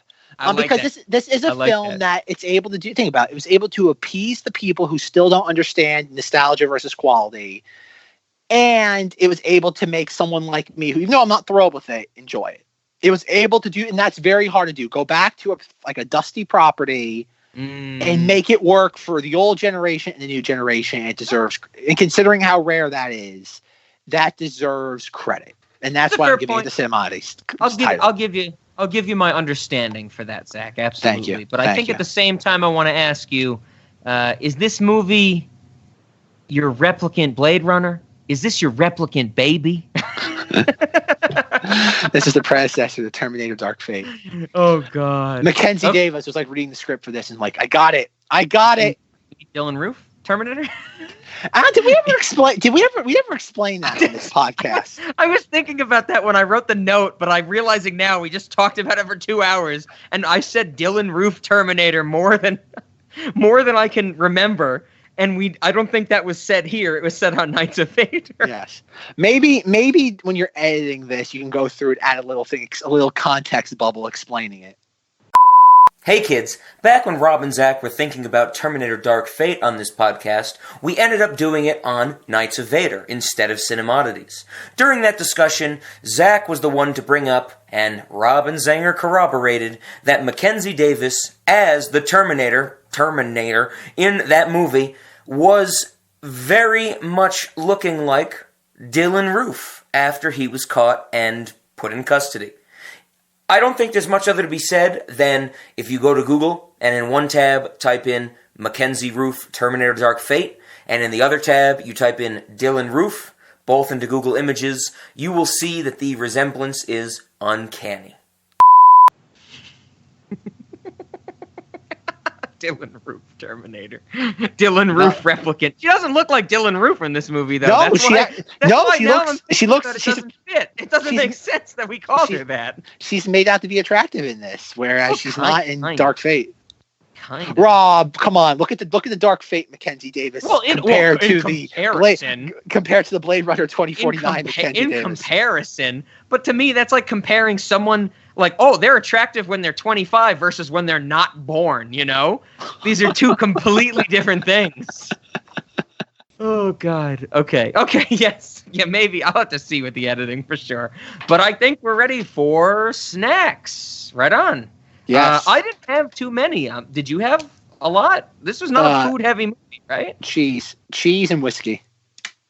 Cheese and whiskey? And whatever that stuff that Ryan Gosling's eating at the very beginning, when like they put like the projection of like a hamburger and French fries in front of him. Yes. So I did pick up on the cheese, of course. My snack was our waiters were going to carry pieces of cheese on them. So if anybody ever asked, do you have a piece of cheese about you? They would have that piece of cheese. But I like that we can get cheese and whiskey. If you haven't gathered from the history of this podcast, Zack is not a big alcoholic. Well, I should even remove the word big. It's just alcoholic. Dairy and alcohol don't go well together, Zack. No. So I don't know if I feel okay with cheese and whiskey, but if you want it, I'm fine with that. I like the idea better of just having our waitstaff carry around like individual slices of cheese. So if Harrison Ford comes up on him going, hey, do you have a piece of cheese about you? They have that piece of cheese to appease him. But I did latch on to that hologram scene with Ana de Armas that you mentioned. And I don't want to serve what he was actually eating, which looks like a little bowl of, ramen with meat. I thought that was like what he was actually eating was a callback to Harrison Ford at the noodle market in the beginning of the original Blade Runner. I actually want to serve like hologram steak and frites, like steak and fries. Like I want a hologram dish on our menu. Just to fuck with our customers. I think we should have that apparatus on every table. So that's how we deceive people. Oh, like that arm that displays it? Mm-hmm. Ooh. Well, oh my God. You're making me think now that this might be something that not only we could have at our restaurant, but licensed to other restaurants. When you sit down for food and you order it, customers get angry because their food takes so long to show up. There would have to be some psychological effect on the appeasement of customers if there's holographic food displayed in front of them, right? We don't know if that's a better thing or a worse thing, but we could test that out. Oh my God. Okay, it's been a while, but I know this is what we need to contact Mark Cuban about. Get some money to test if holographic food satiates or angries customers waiting for their actual food. I love it, Zack. So hit up Mark Cuban. I know before we recorded, I put a lot of stuff on my notes, action items. This is on you, Zack. Get on that email. I know, what is it? mcuban@gmail.com? Say, subject line is $10 billion. And then the body of the email is, we need it, bro. It's not even spelled M. Cuban. It's Mick Ubin. That's how it's pronounced. Mick Ubin. Mick Ubin. Like MacGruber. It's McUbin. Mick Ubin. McUbin. Oh, I love it. I looked for Mick. Did you hear that? Yes. Yeah, I heard that. Oh my God, why is my Google Home still talking? Oh, okay. I'm glad that was on recording. I'm not going to say it, the words to activate my Google Home, but my Google Home just said to me, I could not find any results for MacGruber Ubin. God damn, we got the surprise. Right, I have one other snack than the two that we just overlaid on, and I think it is a very, very common one that you would expect for Rob to pitch. In the first scene, when they are going through Rachel's bones in the LAPD headquarters, and they're talking about how there could have been a baby born to this person before I think they know it's a replicant. The actor Coco, or the character Coco, says, maybe Dave Bautista ate it. So where's the kid? You scanned the whole field? Just dirt and worms. No other bodies. Maybe he ate it. So I want to harvest baby replicants and eat them. Because it's been said on this podcast before that Rob, as much hate as he will get for this in real life and on this podcast. Oh God! Don't drag me down with you. Well, no. I don't know how many disclaimers you want to put. Should be viewed as renewable resources. No. Oh God, no! That's and being baby bleeped out. replicants should be food. That's being bleeped out. That's being bleeped out. I'm gonna have to bleep that out, folks. Well, let me do a second take just to say the snack. Baby replicant food plates. Food made out of baby replicants. Part of me wants to bleep that out too. Well, what's wrong with that? They're fucking robots, Zach. They're robots. Baby replicant. I want a baby if I want a baby replicant steak, I should be able to get a baby replicant steak. If I want a baby replicant, sous vide or something, I should be able to get it to happen. You're a monster. This is where Zach and I really disagree. No comment. No. This is when Zach will have no problem recording 2.5 hours of discussion about movies, but then once it gets into the restaurant, Zach is like, okay, maybe I need to take a hit out on this person. Yes. But that's it. The last snack I had was the dish made out of baby replicant. Baby replicant food. You keep saying it's getting bleeped out every time. Oh yeah, I can't wait to edit this. It's gonna be great. I'm gonna Google after we hang up how to unbleep things. No, but in all seriousness, that was the last of my snacks, Zach. There was not too many because this was not a food-oriented movie. This was a boring movie. I'm sorry. I had to get that one last. Oh boy. So, do we want to say, even though we kind of hinted at it earlier, what we're doing next week? Go for it, Rob. Oh, absolutely. Next week, we are talking about one of Rob's favorite movies of all time. I think Zach enjoys it. I don't know if it's one of his favorite movies. Maybe he wants to chime in. But we are talking about the grand sci-fi horror film, Alien. I can't wait. I'm so excited to talk about this movie. I love this movie so much. You love it too, right? I enjoy Alien. Yeah, I mean, there's no giant naked ladies. There's no there are robots, technically. Ian Holm is a robot, technically. But like I said to Zach before we started to record, this is going to be the first instance of, just as this week was the first instance of Ryan Gosling on this podcast, this is the first instance next week of Tom Skerritt.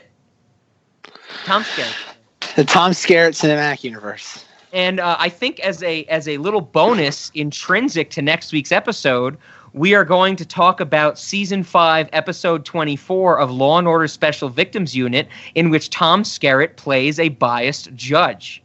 Ooh. So get ready. Get ready for that. Zach is like, I am so turned off of what Rob is saying right now. I can't even sigh at the notice of special. Indeed. I cannot disagree. Anything else you have to say about next week's episode other than Alien and where we're going from there? Any ratings for the Paul Bartel movies, maybe? Do you want to do a rap horn? Do you want to do one of those? No, I'm just going to stare at my Ryan Gosling action figure. I'm just so happy that I bought it when I did. You mean your Tommy Lee Jones action figure? Did you know for this movie they made Ryan Gosling, Harrison Ford, and they actually made Jared Leto in Love. Did they really make Jared Leto? They did.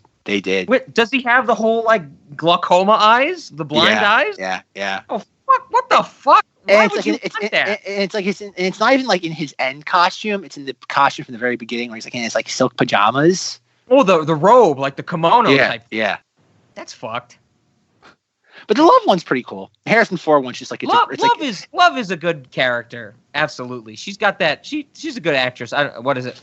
Sama Hoeks or something like that is the actress that plays Love, and she's good, and this it's just this movie that sucks. It's not the actors, it's the movie. Poor Denis Villeneuve. Poor Denis Villeneuve. Check out Enemy for the best Denis Villeneuve movie, because that's a goddamn that doesn't begin with the word Sicario. Well, yeah. Well, I guess number 1 is Enemy. Number 2 is Sicario. Number 3 is Blade Runner 2049. Like walk 6 miles, and then you get Blade Runner 2049, and then go literally to the depths of hell, where getting your fucking balls kicked every moment or every day. Go one step below testicle kicks, and you get Arrival. That's my ranking of Denis Villeneuve movies that I've seen so far. Because fuck Arrival. I'm sorry. I could spend literally an hour talking to you, and I have talked to Zach about how stupid Arrival is. So the question becomes, I have an idea on how to end this episode, Zach. How are we getting it, Rob? The Frank Sinatra song we get to hear in this movie. One for my baby and one for the road. Because I think that summarizes the theme of this movie perfectly when Ryan Gosling hears it in Harrison Ford's Las Vegas Getaway, that we should get that, old rendition, because it is old Sinatra singing it, very spoken word style. And I think it fits perfectly not only for this movie, but for the end of this podcast in reverse. Because, we finally finished our first half of here's this movie that came out, here's a movie that followed it 30 years later. We got one for my baby and one for the road. One you remember and one you have to deal with, type of thing. What do you think? I'm 100% on board, Rob, but I think we should say, please don't email us asking us for the song. Oh, you wanna go there? You wanna go there? You wanna go there? I guess, yeah, disclaimer. Rob and Zach cannot make songs available for songs we do not own. That's a fact. That is a legal fact. We believe in fair use when we reference songs. That's it. We have if you want an An Insperiority Complex song, email us to fucking death. We will share that with you. Any other song that appears in a movie, we don't have ownership of that. What a novel concept, right?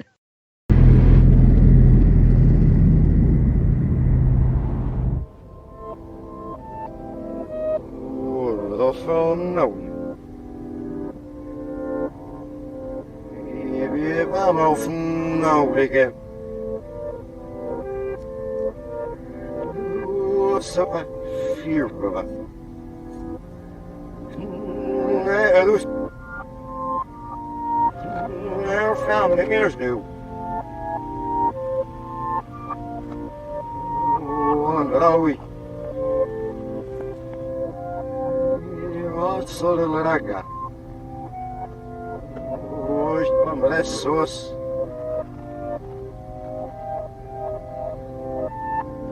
E não mas se ele quando não wants it. Here's the little state.